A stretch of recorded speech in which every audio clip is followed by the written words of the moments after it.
நம்ம கொள்கைக்கெல்லாம் சொல்றான், அவன் திருச்சி பேசுறாயா, உண்மையை திருச்சி பேசுறான். இப்ப எல்லாத்தையும் அவன் திருச்சி தான் எழுதுறான். ஆரியர்கள் வந்தேரிகள் இல்லங்கிறான். நம்ம ஊர்ல சில பேர் அருந்ததியர்களை வந்தேரிங்கிறான். இது எவ்வளவு பெரிய அயோக்கியத்தனம் பாருங்க, எவ்வளவு பெரிய டைவர்ஷன், எவ்வளவு பெரிய திரிபுவாதம். வரலாறு நெடுகில ஆரியர் வந்தேரின் தான் இதுவரை நம்ம படிச்சிருக்கோம். கைவர் போலன் கணவாய் வழியாக ஆடு மாடுகளை ஓட்டி வந்த கும்பல், அவர்கள் வழிப்பறி செய்த கும்பல், அவர்களை பார்த்து சிந்து சிந்து என்று ஐரோப்பியர்கள் கத்தினார்கள், இந்து இந்து என்று கத்தினார்கள். இந்து இந்து என்றால் திருடன் திருடன் என்று பொருள். இதெல்லாம் நான் சொல்லல, டிக்ஷனரி சொல்லுது. உண்மையிலேயே இந்து என்கிற அடையாளம் பார்ப்பனர்களை மட்டுமே குறிக்கிற சொல். அது அண்ணாமலை எல்லாம் குறிக்காது. இவங்க விவரம் தெரியாம போய் அங்க மாத்திக்கிட்டு கத்திட்டு கிடக்குறாங்க. இந்து இந்து விவரம் இல்ல. ஐபிஎஸ் படிச்சாலும் புத்தி இருக்காது. அது எக்ஸாமினேஷன் ஓரியன்டட். இவருக்கு உண்மையிலேயே பெரியாரை படித்தால், அம்பேத்கர் படித்தால் நாம செய்தது பெரிய தப்பு, முட்டாள்தனம். நாம இருக்க வேண்டிய இடம் திராவிடர் கழகம்னு வருவோம், இல்லன்னா கம்யூனிஸ்ட் இயக்கம்னு வரணும். நம்ம கட்சியில வந்தா சேர்த்துக்க மாட்டோம். தீண்டாமை கிடையாது, இது பாதுகாப்பு. ஒரு குடம் தண்ணில ஒரு சொட்டு விஷம் கலந்தாலும் விஷம் தான். பாரதிய ஜனதா கட்சியில போய் ஒருத்தன் 10 நாள் இருந்து வெளியே வந்தா கூட அவனை கட்சியில சேர்த்து கூடாது, ரொம்ப ஆபத்து. ஒருத்தன் பேரை நான் சொல்லவே இல்லை, அவனா நினைச்சுக்கிட்டான் என்ன சொன்னா என்ன சொன்னா என்ன சொன்னா. எவன் பேரையும் நான் சொல்லல, ஒரு பிழைப்புவாதி போனான்னு சொன்னேன். என்னைக்காவது எச் ராஜா நாகரிகமாக பேசி பார்த்திருக்கிறோமா? எச் ராஜா வாயை திறந்தாலே எப்படி வருது வார்த்தைகள் எல்லாம்? ஏன்னா அதான் பிராட்டப். RSS உடைய வளர்ப்பு முறை அதுதான். அவரிடம் நீங்கள் நல்ல வார்த்தையை எதிர்பார்க்க முடியாது. சென்னையில நடந்த ஆர்ப்பாட்டத்திலே அண்ணாமலை பேசுகிறார், ரொம்ப நிதானமா பேசுகிறார், ரொம்ப மெச்சூர்டு லீடர் மாதிரி பேசுறாரு.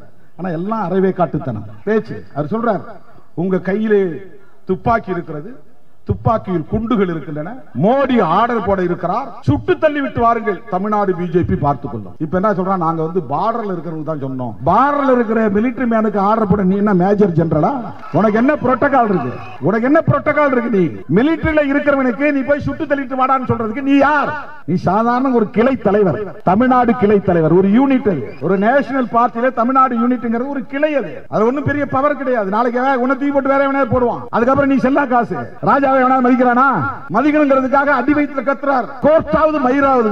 அதை எவனும் பேச மாட்டாங்கிறான். பெரியாரை அவன் சொல்லி திட்டுறாரு. திராவிடர் கழக தலைவர்களை உரிமையில பேசுறாரு. அவங்க ஏதோ குறைச்சிட்டு கிடக்கிறாங்க, இவங்க விட்டுட்டு போயிட்டு இருக்காங்க. நாமும் கண்டுக்கிறது இல்லை. ஏன்னா அவர் கவனத்தை ஈர்க்கிறாராம். ஏதோ நானும் இருக்கிறேன், எனக்கு ஒரு கவர்னர் பதவி கொடுங்கயா.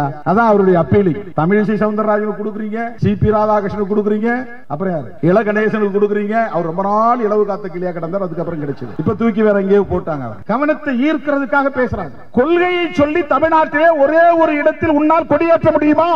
விடுதலை சிறுத்தைகள் சவால் விடுகிறோம். தமிழ்நாட்டை பொறுத்தவரையில் இந்த யுத்தம், இந்த கருத்தியல் யுத்தம் திமுகவுக்கும் பாஜகவுக்கும் அல்ல, அதிமுக அவர்களோடு இருக்கிறார்கள், அல்லது கம்யூனிஸ்ட் கட்சிகளுக்கும் பிஜேபிக்கும் அல்ல. தமிழ்நாட்டை பொறுத்தவரையில் விடுதலை சிறுத்தைகளுக்கும் பாஜகவுக்கும் இடையிலான யுத்தம். நான் கருத்தியல் ரீதியாக சவால் விடுகிறேன். கருத்தியல் ரீதியாக மோதிக்கொள்ள தயாரா? விவாதிக்க தயாரா? ஓட ஓட விரட்டி அடிப்போம். தமிழ்நாட்டில் ஒரு இடத்தில் கூட உங்களால் கொடியேற்ற விடாமல் தடுக்க முடியும். யாரிடம் ஆராட்டுகிறாய்? பதவியை பார்த்து பல்லை இழிக்கிறவன் அல்ல திருமாவளவன். பதவியை என் தலையில் இருக்கிற முடிக்கு சமமாக கருதுகிறவன் நான். சட்டமன்ற உறுப்பினராகி 2 ஆண்டுகளில் தூக்கி எறிந்துவிட்டு வெளியே வந்தவன் திருமாவளவன். இந்த நாடாளுமன்ற தேர்தலின் போது அண்ணன் தளபதி அவர்கள், நீங்க தோற்றக்கூடாது, ஜெயிக்கணும், நீங்க உதயசூரியன் சின்னத்தில் தான் நிக்கணும்னு சொன்னார். நான் சொன்னேன், தோற்றாலும் பரவாயில்லை, தனி சின்னத்தில் இருப்பேன் என்று சொன்னேன். நான் பதவிக்கு ஆசைப்படுறவனா இருந்தா அண்ணன் நீங்க சொல்றபடி கேட்கிறேன்னு தலை குடிஞ்சிட்டு வந்திருப்பேன். I don't care. நாளைக்கே இந்த பதவியை ராஜினாமா பண்ணுவேன். ஆனால் உன்னை எதிர்ப்பதை ஒருபோது விட மாட்டேன். கருத்தியல் ரீதியாக அம்பலப்படுத்துவதை விட மாட்டேன். ஆர்ப்பாட்டத்திற்கு வாருங்கள் என்று நான் அழைப்பு விடுத்தேன். மாநாட்டுக்கென திரண்டு வந்திருக்கிற என் உயிரின் உயிரான விடுதலை சிறுத்தைகளே,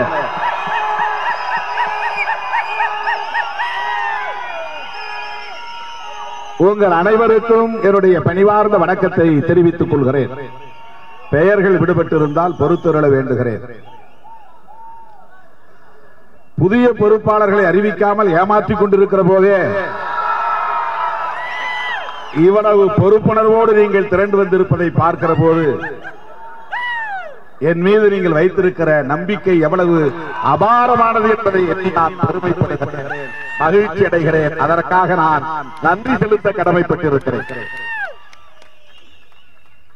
நேரமில்லை என்பதை தவிர வேறு காரணம் இல்லை. புதிய பொறுப்பாளர்களை விரைவில் அறிவிக்கப் போகிறேன் என்று பலமுறை சொல்லி இருக்கிறேன்.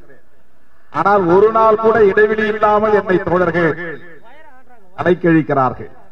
இப்போது நம்முடைய வேல்முருகன் அவர்கள் சொன்னதை போல தென்னிந்திய மாநிலங்களை சார்ந்த தோழர்களும் அவ்வப்போது ஆங்காங்கே அழைக்கிற காரணத்தினால் தொடர்ந்து பயணத்தில் இருப்பதால் அது தாமதமாகிக் கொண்டிருக்கிறது. 4000க்கு மேற்பட்ட விண்ணப்பங்கள் அனைத்தும் கணினிமயம் செய்யப்பட்டு இன்றைக்கு என்னுடைய முகநூலில் பதிவேற்றம் செய்ய இருக்கிறோம். யார் யார் விண்ணப்பித்தவர்கள் என்கிற பட்டியலை நீங்களே போய் பார்க்கலாம். ஏனென்றால் 4 ஆண்டுகள் ஆகிவிட்டன. நம்முடைய விண்ணப்பம் திருமாவளவன் கவனத்திற்கு போனதா இல்லையா, ஒருவேளை யாராவது குப்பை தொட்டியில் தூக்கி போட்டு விட்டார்களா என்ற சந்தேகம் உங்களுக்கு வரக்கூடாது. விண்ணப்பித்தவர்கள் அனைவரும் தன்னுடைய விண்ணப்பம் தலைமையின் கவனத்திற்கு போயிருக்கிறது என்பதை அறிந்து கொள்ள உரிமை இருக்கிறது. வாக்காளர் பட்டியல்களை எப்படி பொது வெளியில் பதிவேற்றம் செய்கிறார்களோ அதை போல விண்ணப்பித்தவர்களின் பட்டியல் என்னுடைய முகநூலில் இன்று இரவு பதிவேற்றம் செய்யப்படும் அல்லது காலையில் பதிவேற்றம் செய்யப்படும். அனைத்தும் டிஜிட்டைஸ்ட். எல்லாம் 4400க்கும் மேற்பட்ட விண்ணப்பங்கள். 100 மாவட்ட செயலாளர்கள் தான் அறிவிக்க போகிறோம். 1700 பேர் 100 மாவட்டத்திற்கு விண்ணப்பித்திருக்கிறார்கள்.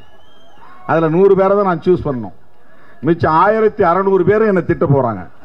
ஆகவே புதிய பொறுப்பாளர்களை நியமிக்காமல் இதோ இதோ என்று சொல்லி சொல்லி காலம் தாழ்த்தி கொண்டிருக்கிற இந்த சூழலிலும் கூட பொறுப்பு எங்களுக்கு முக்கியமில்லை, மக்களுக்காக போராடுவதே எங்களுக்கு முக்கியம், கருத்தியலுக்காக களமாடுவதே முக்கியம், தலைமையின் மீது நம்பிக்கை கொண்டு மக்கள் பணி ஆற்றுவதே முக்கியம் என்கிற பொறுப்புணர்வோடு நீங்கள் திரண்டு வந்திருப்பது எனக்கு மெய் சிலிர்ப்பை தருகிறது. எந்த முயற்சியும் நாம் எடுத்துக்கொள்ளவில்லை. ஒரு 10 நிமிடம் முகநூலில் நேற்று இரவு நான் பேசினேன்.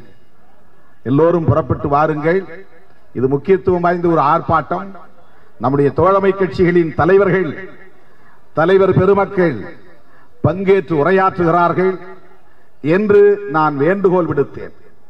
இதுபோல இன்னும் பல மடங்கு கூட்டம் இங்கே நிற்க இடமில்லாமல் வெளியில் திரிந்து கொண்டே இருக்கிறார்கள். மேடைக்கு பின்னாலும் பெரும் திரள் நின்று கொண்டிருக்கிறது. என்னுடைய அழைப்பை ஏற்று ஓடோடி வந்த என் உயிரின் உயிரான விடுதலை சிறுத்தைகள் அனைவருக்கும் முதலில் என்னுடைய நெஞ்சார்ந்த நன்றியை காணிக்கையாக்குகிறேன். நாம் அவர்களைப் போல ராவணி பாடுவதற்கு ஆர்ப்பாட்டம் நடத்தவில்லை. நமக்கு ஒரு பொறுப்பு இருக்கிறது. தமிழ்நாட்டில் திட்டமிட்டு வன்முறைகளை தூண்டுவதற்கு, சட்டம் ஒழுங்கை சீர்குலைப்பதற்கு, சமூக பதற்றத்தை உருவாக்குவதற்கு, திமுக அரசுக்கு எதிரான ஒரு நெருக்கடியை ஏற்படுத்துவதற்கு, கூட்டணி கட்சிகளுக்கு இடையிலே குழப்பத்தை உருவாக்குவதற்கு, அதன் மூலம் தமிழ்நாட்டிலே காலூன்றி விடலாம், வேரூன்றி விடலாம் என்று கணக்கு போட்டு ஏற்கனவே திட்டமிட்டு வடிவமைக்க பெற்ற உத்திகளை கையாளுகிறார்கள். மேடைகளை ஏதோ எமோஷனா பேசுறாங்க நம்ம நினைச்சிடக்கூடாது. பேச தெரியாமல் பேசுகிறார்கள் என்று கருதிவிடக் கூடாது. RN ரவி ஒன்று விவரமில்லாதவர்கள் இல்லை, ஏனோதானோ என்று பேசுவதற்கு வேண்டுமென்றே பேசுகிறார். அது ஆல்ரெடி டிசைன், வெல் பிளான், திட்டமிட்டது, வடிவமைக்கப்பட்டது. இப்படியெல்லாம் பேச வேண்டும் என்று பயிற்றுவிக்கப்பட்டது, ட்ரெயின்ட். இதையெல்லாம் பேசணும். இப்படி பேசி ஒரு பதற்றத்தை உருவாக்க வேண்டும், தூண்ட வேண்டும். அது அவர்களின் பயிற்சியிலிருந்து வெளிப்படுகிற ஒன்று. தமிழ்நாட்டில் பிஜேபியை சார்ந்தவர்கள் பேசுகிற ஒவ்வொரு பேட்டியையும் பாருங்கள், பேச்சையும் பாருங்கள். அந்த தலைவர்களோடு பேசக்கூடிய மற்றவர்களின் பேச்சையும் கவனியுங்கள். அவை எல்லாம் வன்முறைக்கு தூண்டுவதாகத்தான் இருக்கும், சமூக பதற்றத்தை உருவாக்குவதாக இருக்கும்.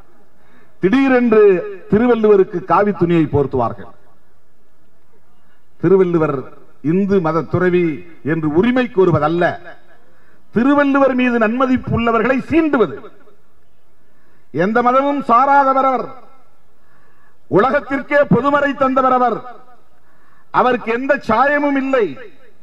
அப்படி ஒரு சாயம் பூசினால் திருவள்ளுவரின் மீது நன்மதிப்பு கொண்டுள்ளவர்களை சீண்டி ஒரு விவாதத்தை உருவாக்குவது, அதுதான் அவர்களின் நோக்கம்.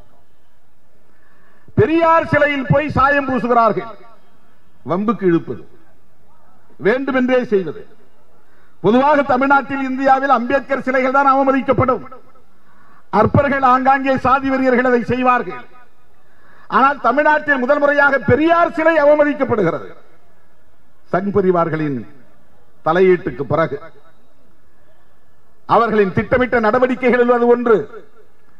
பெரியார் இயக்கங்களை சார்ந்தவர்களை சீண்டுவது, அவர்களை தூண்டுவது, புரோவோக் செய்வது, அவர்களை பேச வைப்பது, ஆத்திரமூட்டுவது, அதுதான் முக்கியமானது. ஆத்திரமூட்டுவது திட்டமிட்டு செய்கிறார்கள்.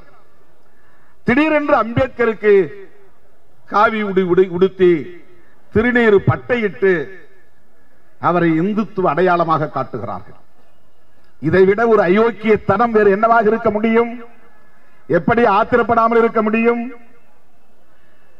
அவர் பல லட்சக்கணக்கான மக்களோடு பௌத்தம் தழுவிய போது ஏற்றுக்கொண்ட 22 உறுதிமொழிகளுள் முதன்மையான உறுதிமொழி இந்து கடவுள்களை ஒருபோதும் வழங்க மாட்டேன் என்பதுதான். ஆனால் அவருக்கு இவர்கள் காவி துணியை போர்த்துவதும் திருநீறு பட்டையடிப்பதும் அவரை இந்துத்துவ தலைவராக தோற்றமளிக்க வைப்பதும் எதற்காக என்றால் அம்பேத்கரை தங்களுக்கான தலைவர் என்று உரிமை கோருவதல்ல. அப்படி அவர்கள் அதை கிளைம் செய்யவில்லை. அம்பேத்கரின் மீது நம்பிக்கை கொண்டவர்களை, பற்று கொண்டவர்களை, அம்பேத்கரை உயர்வாக மதிக்கிறவர்களை சீட்டுவது, கோபமூட்டுவது, ஆத்திரமூட்டுவது, இது அவருடைய ஸ்ட்ராட்டஜி, இது அவர்களுடைய செயல் திட்டம், இது அவர்களின் செயல் உத்தி. அப்பதான் கோபப்படுவாங்க. அம்பேத்கர் சிலைக்கு அம்பேத்கர் படத்தை இப்படி போட்ட அப்படின்னு யாராவது ஒருத்தன் சோசியல் மீடியாவில் ரிப்ளை பண்ணா உடனே அவனை பிடிச்சிட்டு தாக்குவது, அதுவே பின்னாளில் வன்முறையாகவும் மாறுவது, வேண்டுமென்றே செய்வது. ஆக திருவள்ளுவர் சிலையை அவமதிக்கிறார்கள், அம்பேத்கர் உருவத்தை அவமதிக்கிறார்கள், பெரியார் சிலையை அவமதிக்கிறார்கள். தமிழ்நாட்டில் இப்படி தொடர்ந்து பதற்றத்தை உருவாக்கிக் கொண்டே இருக்கிறார்கள். அரசுக்கு எதிரான விமர்சனங்களை கடுமையாக வைக்கிறார்கள்.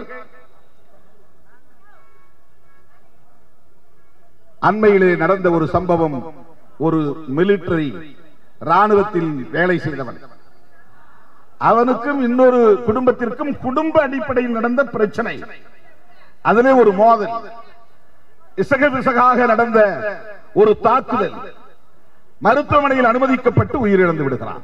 அதிலே திமுகவுக்கு என்ன நோக்கம் இருக்க போகிறது? திமுக தலைமைக்கு அதிலே என்ன நோக்கம் இருக்க போகிறது? ராணுவ வீரரை கொலை செய்ய திமுக பின்னணியில் இருந்திருக்கிறது என்று திமுக மீது குற்றம் சாட்டி ஒரு ஆர்ப்பாட்டம்.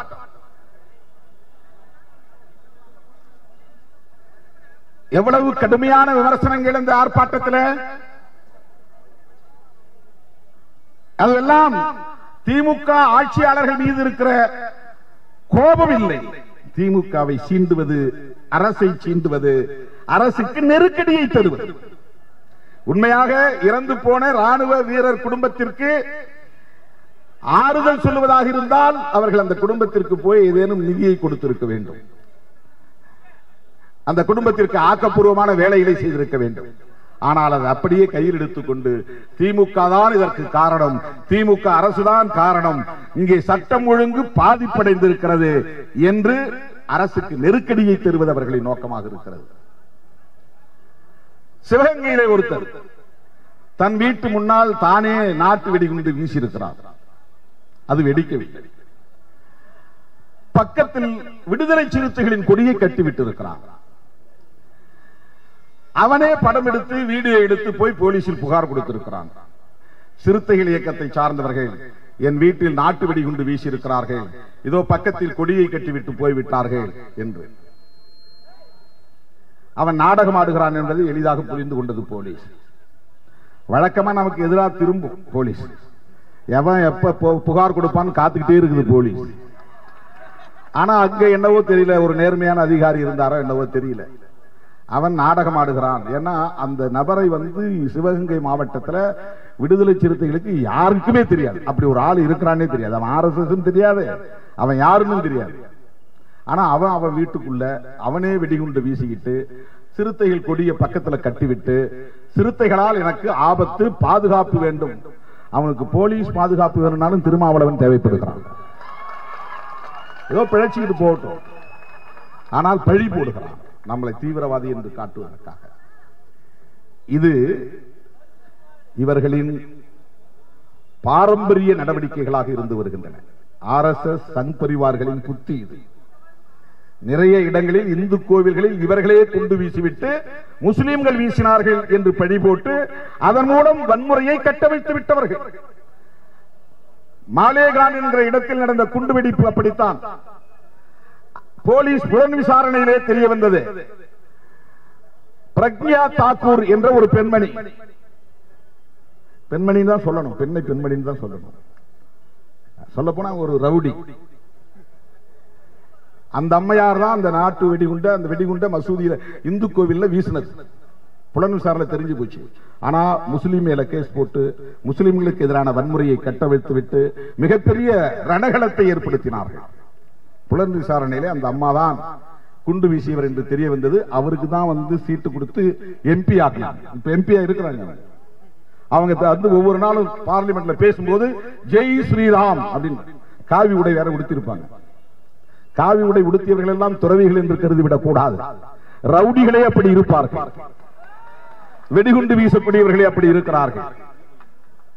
அதே போல ஸ்டெயின் ஸ்டூவர்ட் ஆஸ்திரேலியா நாட்டை சார்ந்த ஒரு பாதிரியார் ஒடிசாவிலே குட்டரோக நோய் கொண்டவர்களை தொட்டு அவர்களின் நுழைநீரை துடைத்து கண்ணில் வெடிகிற பீலையை துடைத்துவிட்டு அவர்களுக்கு தொண்டு செய்து கொண்டிருந்தவர் ஒரு பாதிரியார் குடும்பத்தோடு. அவர் மதம் மாற்றுகிறார் என்று சொல்லி பழியை போட்டு அவரையும் அவருடைய குழந்தைகளையும் பயணித்த காரிலேயே வைத்து தீ வைத்து கொளுத்தினார்கள்.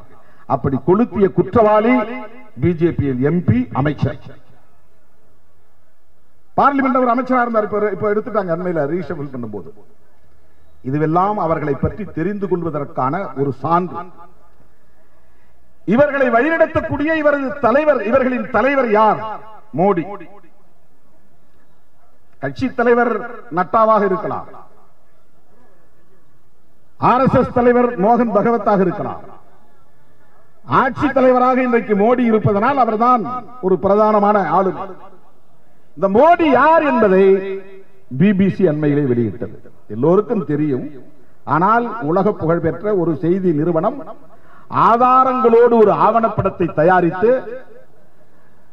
பாதிக்கப்பட்டவர்களிடம் பேட்டி எடுத்து வன்முறையில் ஈடுபட்ட கும்பலிடமும் பேட்டி எடுத்து மோடியின் பேச்சையும் பதிவு செய்து 2 எபிசோட் 2 பகுதிகளாக ஆவணப்படத்தை வெளியிட்டார்கள். அது மோடியின் முகத்திரையை தோலுரித்து காட்டுகிறது, மோடி எப்படிப்பட்டவர் என்று. கோத்ரா ரயில் எரிப்புக்கு காரணம் முஸ்லிம்கள் என்று பழிபோடப்பட்டு அதன் மூலம் முஸ்லிம்கள் மீது ஒரு கொலைவெறி தாக்குதல் நடத்துவதற்கு வழிவகுத்து கொடுத்தவர் மோடி. கோத்ரா என்கிற ரயில், அந்த ரயிலில் வந்த இந்து மத துறவிகள், உயர் சாதியை சார்ந்த குடும்பத்தை சார்ந்தவர்கள் ரயிலில் வரும்போதே அந்த ரயிலில் தீ வைத்து கொளுத்தியது முஸ்லிம்கள் இல்லை, மோடியின் கும்பல், RSS கும்பல். சொந்த சமூகத்தை சார்ந்தவர்களையே, உயர் சாதி வகுப்பை சார்ந்தவர்களையே, இந்து மத துறவிகளையே தீ வைத்து கொளுத்தியது மோடியின் தலைமையிலான சங் பரிவார் கும்பல் தான். இதை திருமாவளவன் சொல்லவில்லை, BBC நிறுவனம் சொல்லுகிறது. எதுக்குன்னா முஸ்லிம்கள் மீது வெறுப்பை உருவாக்குவதற்கும் வன்முறையை கட்டவிழ்த்து விடுவதற்கும். முஸ்லிம்கள் மேல ஒரு தாக்குதல் நடத்தணும், அதுக்கு ஒரு ரீசன் வேணும்ல. ஏன் இந்த கும்பல் இவ்வளவு பெரிய தாக்குதல் நடத்தினாங்க? 24 மணி நேரத்தில் 3000 முஸ்லிம்கள் கொல்லப்பட்டார்கள். இந்திய வரலாற்றில் களங்கம் நிறைந்த ஒரு நிகழ்வு. அப்பாவி முஸ்லிம்கள் கொல்லப்பட்டார்கள். கர்ப்பிணி பெண் வயிறு கிழிக்க பெற்று ஒரு சிசு, முஸ்லிம் சிசு என்பதற்காக அந்த சிசுவை எடுத்து சிசுவை வெட்டி கொன்றார்கள். இவ்வளவு பெரிய கொலைவெறியை தூண்டுவது எது? அதுதான் சங் பரிவார் அரசியல், சனாதன அரசியல். முஸ்லிம்களை கொல்ல வேண்டும் என்பதற்காக சொந்த இந்து சமூகத்தை சார்ந்த துறவிகளையே கொன்ற மாபாவிகள் தான் சங் பரிவார் கும்பல், RSS கும்பல். இதை அம்பலப்படுத்தியது BBC நிறுவனம். உலகளாவிய அளவில் இந்தியாவின் மானத்தை கப்பலேற்றிய 2 முக்கிய நிகழ்வுகள். ஒன்று BBC வெளியிட்ட அந்த 2 ஆவணப்படம், இன்னொன்று அதானியின் முகத்திரையை கிழித்த ஹிண்டன்பர்க் அறிக்கை. மோடியின் இன்னொரு முகம்தான் அதானி, மோடியின் சுரண்டல் முகம்தான் அதானி, மோடியின் கொள்ளை முகம்தான் அதானி, மோடியின் சனாதன முகம்தான் பிரதமர். எப்படி 10 வருஷத்துல ஒருத்தன் உலக பணக்காரர் வரிசையில் வர முடியும்? 10 வருஷத்துல அது 3வது இடத்தில். அப்ப அதானி எப்படி இவ்வளவு பெரிய இடத்திற்கு வர முடிந்தது, உச்சத்தை தொட முடிந்தது என்பதை நம்மால் கண்டறிய முடியவில்லை. ஒரு புலனாய்வு நிறுவனமாக இருக்கிற செய்தி நிறுவனம் BBC நிறுவனம் அதை ஆதாரங்களோடு பல ஆண்டுகளாக புலனாய்வு செய்து ஆதாரங்களோடு வெளியிட்டு இருக்கிறது. ஹிண்டன்பர்க், அது மோடியை பற்றி, ஹிண்டன்பர்க் அறிக்கை அதானியை பற்றி. இது 2ம் இன்றைக்கு அவர்களின் முகத்திரையை கிழித்திருக்கிறது. இது இன்றைக்கு ஒரு பெரிய இம்பாக்ட், தாக்கத்தை ஏற்படுத்தாமல் இருக்கலாம். தேர்தல் நேரத்தில் இந்த 2ம் மோடி கும்பலுக்கு, சங் பரிவார் கும்பலுக்கு மிகப்பெரிய பாடத்தை புகட்டும் நினைத்துக் கொண்டிருக்கிறார்கள். மீண்டும் ஆட்சிக்கு வந்து விடலாம் என்று. ராகுல் காந்தி 3500 கிலோமீட்டர் நடந்தே போயிருக்கிறார். 4800 கிலோமீட்டர், 4080 கிலோமீட்டர் நடந்தே போயிருக்கிறார். கன்னியாகுமரியில் இருந்து காஷ்மீர் வரையில் சிறுத்தைகளின் சார்பில் கன்னியாகுமரிக்கும் போனோம், காஷ்மீருக்கும் போனோம்.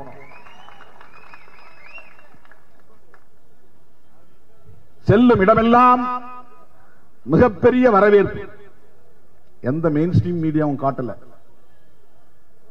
முக்கியமான இருக்கிற சேட்டலைட் டிவி காட்டல, சோசியல் மீடியாவில் தான் வந்தது.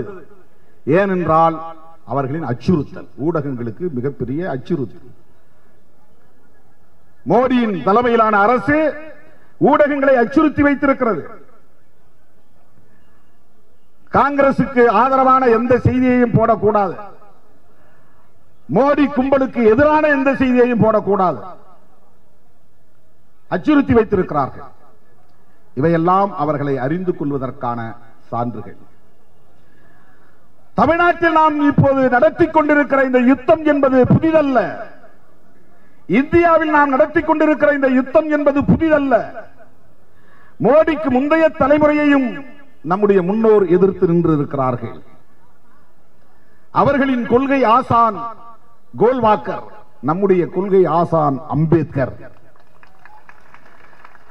அவர்களின் கோட்பாடு சனாதனம், நம்முடைய கோட்பாடு ஜனநாயகம்.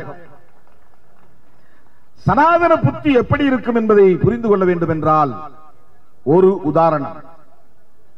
கீழே கொட்ட வேண்டியதை குடிப்பார்கள், குடிக்க வேண்டியதை கொட்டுவார்கள். மாட்டு மூத்திரத்தை குடிப்பார்கள், பசும்பாலை கொட்டுவார்கள். இது எவ்வளவு பெரிய மூட நம்பிக்கை என்று பாருங்கள். இதுதான் சனாதனத்தின் சான்று. எவ்வளவு பெரிய முட்டாள்தனமான வேலை பாருங்கள். பாலை கங்கையில ஊத்துறான் குடங்குடமா, அபிஷேகம் என்கிற பெயரில் கொட்டுகிறார். எப்படி பாலை கொட்ட முடியும்? மனசு வருமா? யோசிச்சு பாருங்க. பால்ங்கிறது ஒரு அமிர்தம் இல்லையா? குழந்தைகளுக்கு கிடைச்சா எவ்வளவு அது உயிரை காப்பாற்றும். மனம் எப்படி பாலை கீழே கொட்டுகிறான். அதுதான் முட்டாள்தனம் என்பது, சனாதனத்தின் விளைவு என்பது, பகுத்தறிவற்ற ஒரு போக்கு என்பது.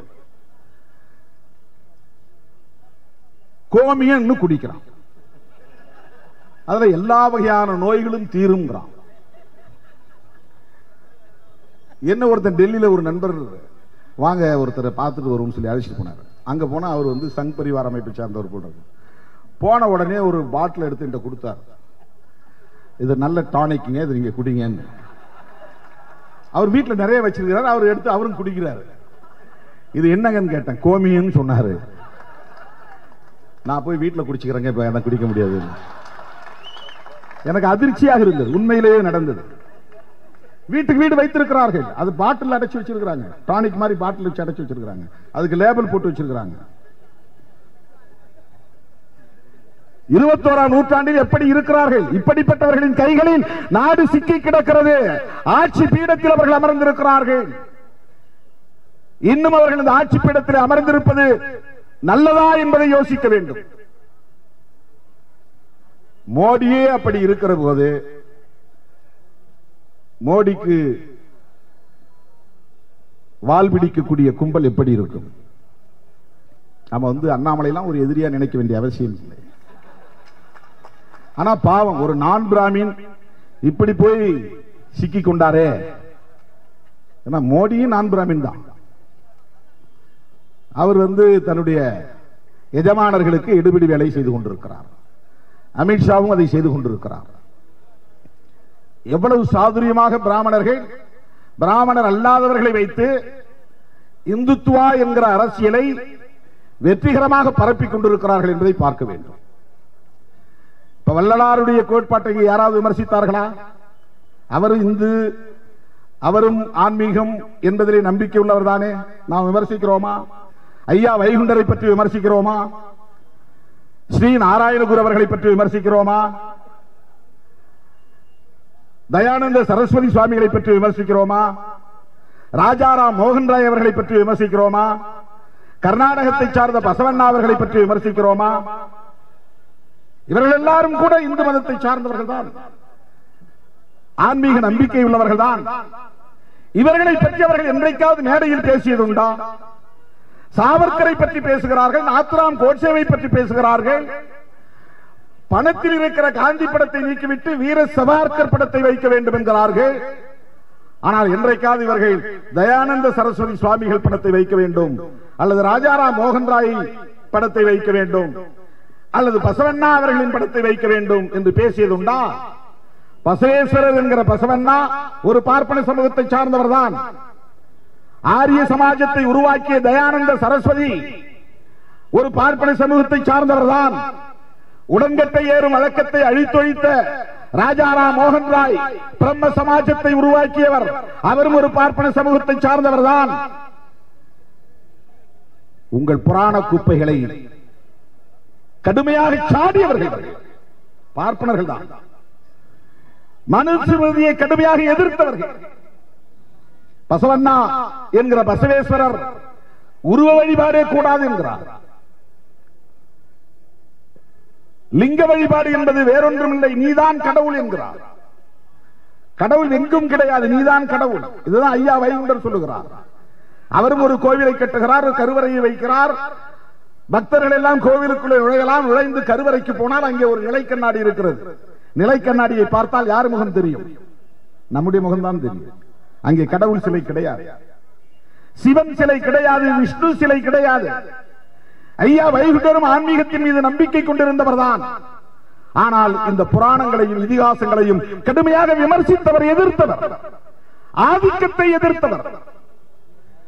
தோல் சிலை போராட்டம் நடப்பதற்கு அவர்தான் முக்கியமான காரணம். அந்த விழிப்புணர்வை தந்தவர். அக்குள்ளே திணிய வைக்காத எடுத்து முண்டாசு கட்டு தலைப்பாகை கட்டு என்கிற தெம்பை ஊட்டியவர். யாருக்காகவும் அச்சப்படாதே என்கிற துணிவை ஊட்டியவர். அப்போதே சமத்துவ கிணறு தோண்டியவர் வைகுண்டர். ஏன் அவரை பற்றி நீங்கள் பேசுவதில்லை? அவருடைய கருத்தை பரப்புவதில்லை? தயானந்த சரஸ்வதி சுவாமி பார்ப்பன சமூகத்தை சார்ந்தவர் தான். தனக்கான குருவை தேடி அலைகிறார், ஊர் ஊராய் அலைகிறார், காடு காடாய் திரிகிறார். எத்தனையோ ரிஷிகளை முனிகளை எல்லாம் காடுகளில் சந்திக்கிறார். அவர்கள் போதனைகளை எல்லாம் கேட்கிறார். அவருக்கு மனநிறைவு ஏற்படவில்லை, யாரையும் குருவாக ஏற்றுக்கொள்ளவில்லை. கடைசியாக 80 வயது நிறைந்த ஒரு பார்வை இல்லாத பெரியவரை, விரஜானந்தர் என்று அவருடைய பெயர், விரஜானந்தர், அவருக்கு 2 கண்ணும் தெரியாது. அவர் ஒரு ரிஷி, அவர் காற்றிலே தவம் இருக்கக்கூடியவர். அவரை தேடி கண்டுபிடித்து அவருடைய மாணவராக இருந்து பயிற்சி பெறுகிறார். கடைசியாக தன்னுடைய குருவாக தயானந்த சரஸ்வதி ஏற்றுக்கொண்ட மாமுனியின் பெயர் விரஜானந்தர். அவருக்கு 2 கண்களும் பார்வை இல்லை, பார்வை இழந்த ஒருவரை தன்னுடைய குருவாக ஏற்றுக்கொண்டு அவருடைய போதனைகளை கற்றுக்கொண்டார். தேர்ச்சி பெற்ற பிறகு நீ போகலாம், உன்னுடைய பயிற்சி முடிந்தது என்று விரஜானந்தர் சொன்னபோது குரு தட்சிணை செலுத்த வேண்டும். தன்னிடம் எதுவும் இல்லை, கிராம்பு தான் இருந்தது. அதை அள்ளிக்கொண்டு போய் அவர் காலடியில் கொட்டி, இதுதான் என்னால் முடிந்தது, இதை தட்சணையாக ஏற்றுக்கொள்ளுங்கள் என்று தயானந்த சரஸ்வதி சுவாமி விரஜானந்தரிடத்திலே சொன்னபோது விரஜானந்தர் சொல்லியிருக்கிறார், நீ என்னுடைய மாணவன், நான் பெரிதும் உன்னை மதிக்கிறேன், எனக்கு நீ நான் கேட்பதை ஒன்று செய்ய வேண்டும், அதுதான் குரு தட்சணை. என்ன செய்ய வேண்டும்? அவர் சொல்லுகிறார், நீ இனி வரும் காலத்தில் படிக்க வேண்டிய நூல், பரப்ப வேண்டிய நூல் ஆர்ஷ நூல்கள், சான்ஸ்கிரிட்ல சொல்றார், அனார்ஷ நூல்களை படிக்க கூடாது, அனார்ஷ நூல்களில் இருக்கிற கருத்துக்களை பரப்பக்கூடாது. அதுக்கு என்ன அர்த்தம்னா, இதிகாசம் புராணம் என்கிற பெயரால், மனு தர்மம் என்கிற பெயரால் எழுதப்பெற்றிருக்கிற எதையும் படிக்காதே, அதை நம்பாதே, அதை ஏற்றுக்கொள்ளாதே, அதை பரப்பாதே. தயானந்த சரஸ்வதி சுவாமியுடைய குரு சொன்னது. அதன் பிறகுதான் தயானந்த சரஸ்வதி சுவாமி இந்த கருத்துக்களுக்கு எதிரான பிரச்சாரத்தை மேற்கொண்டார். நமக்கெல்லாம் பெரியார் இன்ஸ்பிரேஷன், அம்பேத்கர் இன்ஸ்பிரேஷன். அவர்களை நாம் உள்வாங்கி ஒரு உள்ளீடான ஆற்றலாக ஏற்றுக்கொண்டு செயல்படுகிறோம். பெரியாரெல்லாம் தோன்றுவதற்கு முன்பு இந்த புராண குப்பைகளை எதிர்த்து, இதிகாச குப்பைகளை எதிர்த்து, மனு தர்மத்தை எதிர்த்து, பாகுபாடுகளை எதிர்த்து, விக்கிரக வழிபாடுகளை எதிர்த்து, ரிச்சுவல்ஸ் என்கிற சடங்கு சம்பிரதாயங்களை எதிர்த்து பார்ப்பன சமூகத்தில் தோன்றியவர்களே பேசியிருக்கிறார்கள். இந்த இந்துத்துவ கும்பல், சங் பரிவார் கும்பல் அவர்களை பற்றி என்றைக்காவது மேடையிலே பேசியதுண்டா? தயானந்த சரஸ்வதி சுவாமிகளை பற்றி, பசவண்ணாவை பற்றி என்றைக்காவது பேசியதுண்டா? இதுவரையில் அவர்கள் பெரிய பட்டை போடுகிறார்கள், லிங்காயத்துகள் என்று சொல்லுகிறார்கள், பசவேஸ்வராவை பின்பற்றக்கூடியவர்கள். ரிச்சுவல்ஸ் கிடையாது, விக்கிரக வழிபாடு கிடையாது, பாகுபாடுகளை வளர்க்கக்கூடியது என்றவர்கள் நம்புகிறார்கள். அதனால்தான் அண்மையிலே பிஜேபி ஆட்சி ஆண்டு கொண்டிருக்கிற மாநிலத்தில் கர்நாடகாவில் நாங்கள் இந்துக்கள் இல்லை என்று பிரகடனப்படுத்தியவர்கள் லிங்காயத்துக்கள். எங்களை தான் இந்து பட்டியலை சேர்த்துக்கிறேன், நாங்கள் இந்துஸ் கிடையாது. இதற்கு என்ன பதில் சொல்லுவார்கள் இந்த சங் பரிவார் கும்பல்? தோழர்களே, இந்து மதம் அது பேசுகிற ஆன்மீகம் வேறு, சங் பரிவார்கள் பேசுகிற இந்துத்துவா என்பது வேறு. இந்துத்துவா என்பது வெறுப்பு அரசியலை அடிப்படையாக கொண்டது. அது இந்து மத ஆன்மீகத்தை பேசக்கூடியதல்ல, சிவபெருமானின் திருவிளையாடலை பேசக்கூடியதல்ல, மகாவிஷ்ணுவின் தசாவதாரத்தை பேசக்கூடியதல்ல, பரமாத்மா ஜீவாத்மா என்கிற ஆத்மா கொள்கைகளை பற்றி பேசுவதல்ல. இந்துத்துவா என்பது முஸ்லிம்களை வெறுக்க சொல்கிறது, இந்துத்துவா என்பது கிறிஸ்தவர்களை எரிக்க சொல்கிறது, இந்துத்துவா என்பது பைபிளை கொளுத்த சொல்கிறது, இந்துத்துவா என்பது குரானை கொளுத்த சொல்கிறது, இந்துத்துவா என்பது வெறுப்பு அரசியலை பரப்புகிறது. இந்துத்துவா என்பதிலே ஒரு முக்கியமான நுட்பமான செய்தி ஒன்று அடங்கி இருக்கிறது. என்னவென்றால், கௌதம புத்தர் காலத்திலிருந்து மகாத்மா ஜோதிபா புலே, தந்தை பெரியார், புரட்சியாளர் அம்பேத்கர் போன்றவர்கள் வரையில் ஒரு செயல் திட்டத்தை கையில் எடுத்தார்கள். ரொம்ப முக்கியமான செயல் திட்டம், பார்ப்பனர்களை தனிமைப்படுத்துவது, ஐசோலேஷன் ஆஃப் பிராமின்ஸ், ஆரியர்களை தனிமைப்படுத்துவது. ஏனென்றால் அவர்களின் கொள்கைகளும் கோட்பாடுகளும் மனித குலத்தை பாகுபடுத்துகிறது, பெண்களை இழிவுபடுத்துகிறது, அடிமைப்படுத்துகிறது, ஆணாதிக்கத்தை வலுப்படுத்துகிறது, சாதி அமைப்பை வலுப்படுத்துகிறது, மேல் கீழ் என்கிற கருத்தை வலுப்படுத்துகிறது. இதன் மூலம் ஒடுக்குமுறையை திணிக்கிறது, சுரண்டலை நீடிக்கிறது. எனவே கௌதம புத்தர் கிளம்பியதே பிராமண கருத்தியலுக்கு எதிராகத்தான், வேத கருத்தியலுக்கு எதிராகத்தான். பிராமணர்களை அல்லது பார்ப்பனர்களை தனிமைப்படுத்துவது என்கிற கருத்தியல் தான் பௌத்தம், கௌதம புத்தரின் அரசியல். அதுதான் மகாத்மா ஜோதிபா புலே அவர்களின் அரசியல். அதுதான் புரட்சியாளர் அம்பேத்கர் முன்வைத்த அரசியல். அதுதான் தந்தை பெரியார் முன்னெடுத்த அரசியல். தமிழ்நாட்டில் பார்ப்பனர் அல்லாதார் இயக்கம் என்பதை பெரியார் தான் முதலாக கொண்டு வந்தார். காஞ்சிராம் பகுஜன் இயக்கம் எடுத்தார். பகுஜன் இயக்கம் என்றால் பெரும்பான்மை மக்கள் கட்சி. பெரும்பான்மை மக்கள் கட்சி என்றால் என்ன பொருள்? முஸ்லீம் யாரும் சிறுபான்மை சொல்லாத, நீ ஏன் கூட இருக்கிற. கிறிஸ்டியன் யாரும் சிறுபான்மை கிளைம் பண்ணாத, நீ நானும் ஒண்ணு. SC, ST, OBC, Muslim, Christian, other marginalised sections, transgender, திருநங்கைகள், திருநர்கள், டிஃபரண்ட்லி ஏபிள்டு பீப்புள், மாற்றுத்திறனாளிகள், இந்த விளிம்பு நிலை மக்கள் அனைவரும் ஒரே தொகுதியாக பார்க்கப்பட வேண்டும், பார்ப்பனர்களை தவிர. excluding Brahmins, all other communities are called as Bahujan. பகுஜன்கிற வார்த்தைக்கு அதான் பொருள். இதுல ஒரு உண்மை என்னன்னா, பிராமணர்களை தனிமைப்படுத்துவது என்கிற அரசியல் தான் பல தலைமுறைகளாக இருந்து வருகிறது. அந்த கோட்பாட்டில் இருந்து தங்களை மீட்டுக் கொள்ள வேண்டும். அதில் போய் சிக்கிக் கொள்ளக்கூடாது, சாதிய கட்டமைப்புக்குள் சிக்கிக் கொள்ளக்கூடாது, மத அரசியலுக்குள் சிக்கிக் கொள்ளக்கூடாது, பாகுபாடு என்கிற அரசியலுக்குள் சிக்கிக் கொள்ளக்கூடாது. இதிலிருந்து நுட்பமாக தங்களை தற்காத்துக் கொள்வதற்காக சங் பரிவார் கும்பல் திட்டமிட்டு உருவாக்கிய ஒரு அரசியல் கோட்பாடுதான் இந்துத்துவா என்பது. இந்துத்துவா என்பதற்குள்ளே பிராமணரும் அடங்கலாம், பிராமணர் அல்லாத மோடியும் வரலாம், அமித்ஷாவும் வரலாம், எல்முருகனும் வரலாம், அண்ணாமலையும் வரலாம். சேர்த்துக் கொள்வது. அங்கே ஒளிந்து கொள்கிறார்கள்.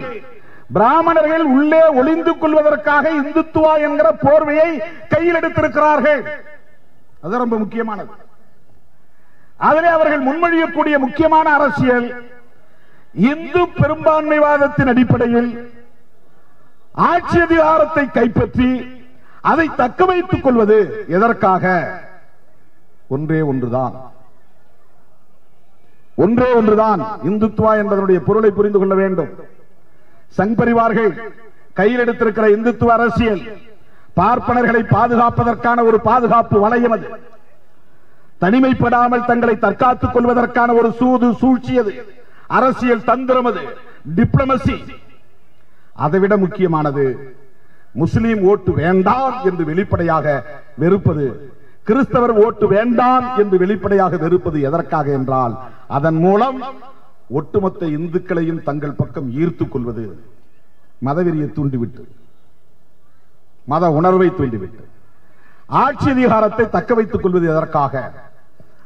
அவர்களின் சனாதன அரசியலை நீர்த்து போகாமல் பாதுகாப்பதற்காக. பல ஆயிரம் ஆண்டுகளாக நிலைநிறுத்தப்பட்டிருக்கிற சோசியல் ஆர்டர் என்கிற சமூக ஒழுங்கை, மேல் சாதி கீழ் சாதி என்கிற சமூக அடுக்கை, வர்ணாசிரம தர்ம அடுக்கை, பார்ப்பனர் சத்திரியர் வைசியர் சூத்திரர் என்கிற வர்ணாசிரம தர்ம அடுக்கை தற்காத்துக் கொள்ள வேண்டும், பாதுகாத்துக் கொள்ள வேண்டும் என்பதற்காக. இது பாதுகாக்கப்பட்டால் தான் உழைக்காமலேயே பாதுகாப்பாக பல தலைமுறைகள் அதிகாரத்தோடு வாழ முடியும். பார்ப்பனர்கள் எங்கேயாவது அவர்கள் போய் மூட்டை தூக்கி பார்த்திருக்கீங்களா? காய்கறி வியாபாரம் செஞ்சிருக்கிறாங்களா? அதுல அப்பள வியாபாரம் பண்ணிருக்கிறாங்களா? எங்கேயாவது சாணத்தை விராட்டி போட்டு விற்பனை செய்து பார்த்திருக்கீங்களா?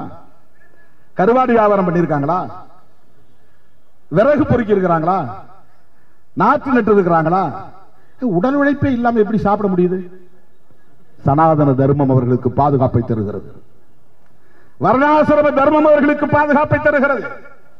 எந்த உடல் உழைப்பும் இல்லாமலேயே தலைமுறை தலைமுறையாக உண்டு கொழுக்க முடியும், அதிகாரத்தோடு வாழ முடியும், பாதுகாப்பாக இருக்க முடியும். ஒரு சாதி வெறியன் கூட ஒரே ஒரு பாப்பா இருந்தாலும் போய் மிரட்ட மாட்டான், அடிக்க மாட்டான், உதைக்க மாட்டான். நீ 500 குடும்பம் இருந்தா கூட உன் வீட்டை வந்து நான் ராத்திரில கொளுத்திட்டு ஓடிடுவான். ஒரு கிராமத்தில் 500 பேர் தலித்துகள் இருந்தாலும் அவனுக்கு பாதுகாப்பு கிடையாது. ஒரே ஒரு பார்ப்பனர் குடும்பம் இருந்தாலும் அவன் பாதுகாப்பா இருப்பான். எந்த ஆபத்தும் அவனுக்கு நிகழாது. அவ்வளவு பெரிய சேஃப்டி அண்ட் செக்யூரிட்டி, ஒரு ப்ரொடெக்ஷன், ஒரு பாதுகாப்பை எது தந்திருக்கிறது என்றால் சனாதன தர்மம் தந்திருக்கிறது. இந்த வர்ணாசிரம தர்மம் என்கிற கோட்பாடு தந்திருக்கிறது. இதை தக்க வைத்துக் கொள்ள வேண்டும். அதை என்றைக்கு மெல்ல மெல்ல நீர்த்து போக வைக்கக்கூடிய ஒரு சின்ன அசைவை ஏற்படுத்தக்கூடிய ஒரு மாற்றம் 1950 நவம்பர் 26க்கு பிறகு, ஜனவரி 26க்கு பிறகு நிகழ்ந்திருக்கிறது. என்னன்னா 1950 ஜனவரி 26 தான் புரட்சியாளர் அம்பேத்கர் எழுதிய அரசமைப்பு சட்டம் நடைமுறைக்கு வந்த நாள். அந்த அரசமைப்பு சட்டம் வெறும் கான்ஸ்டிடியூஷன் அல்ல, உனக்கான அரசமைப்பு சட்டம் மனுஸ்மிருதி. அதை தூக்கி எறிவதற்கான அரசமைப்பு சட்டம் தான் புரட்சியாளர் அம்பேத்கர் எழுதிய அம்பேத்கர் ஸ்மிருதி. மொழியில சொல்லணும்னா இது அம்பேத்கர் ஸ்மிருதி, அது மனுஸ்மிருதி. மனுங்கிறவன் இருந்தானோ இல்லையே தெரியல. கோட் ஆஃப் மனுன்னு ஒரு சட்டம் இருக்கு, இருந்திருக்கலாம். அவன் தொகுத்தது, அவன் எழுதியதல்ல, அவன் தொகுத்தது வேற, எழுதியது வேற.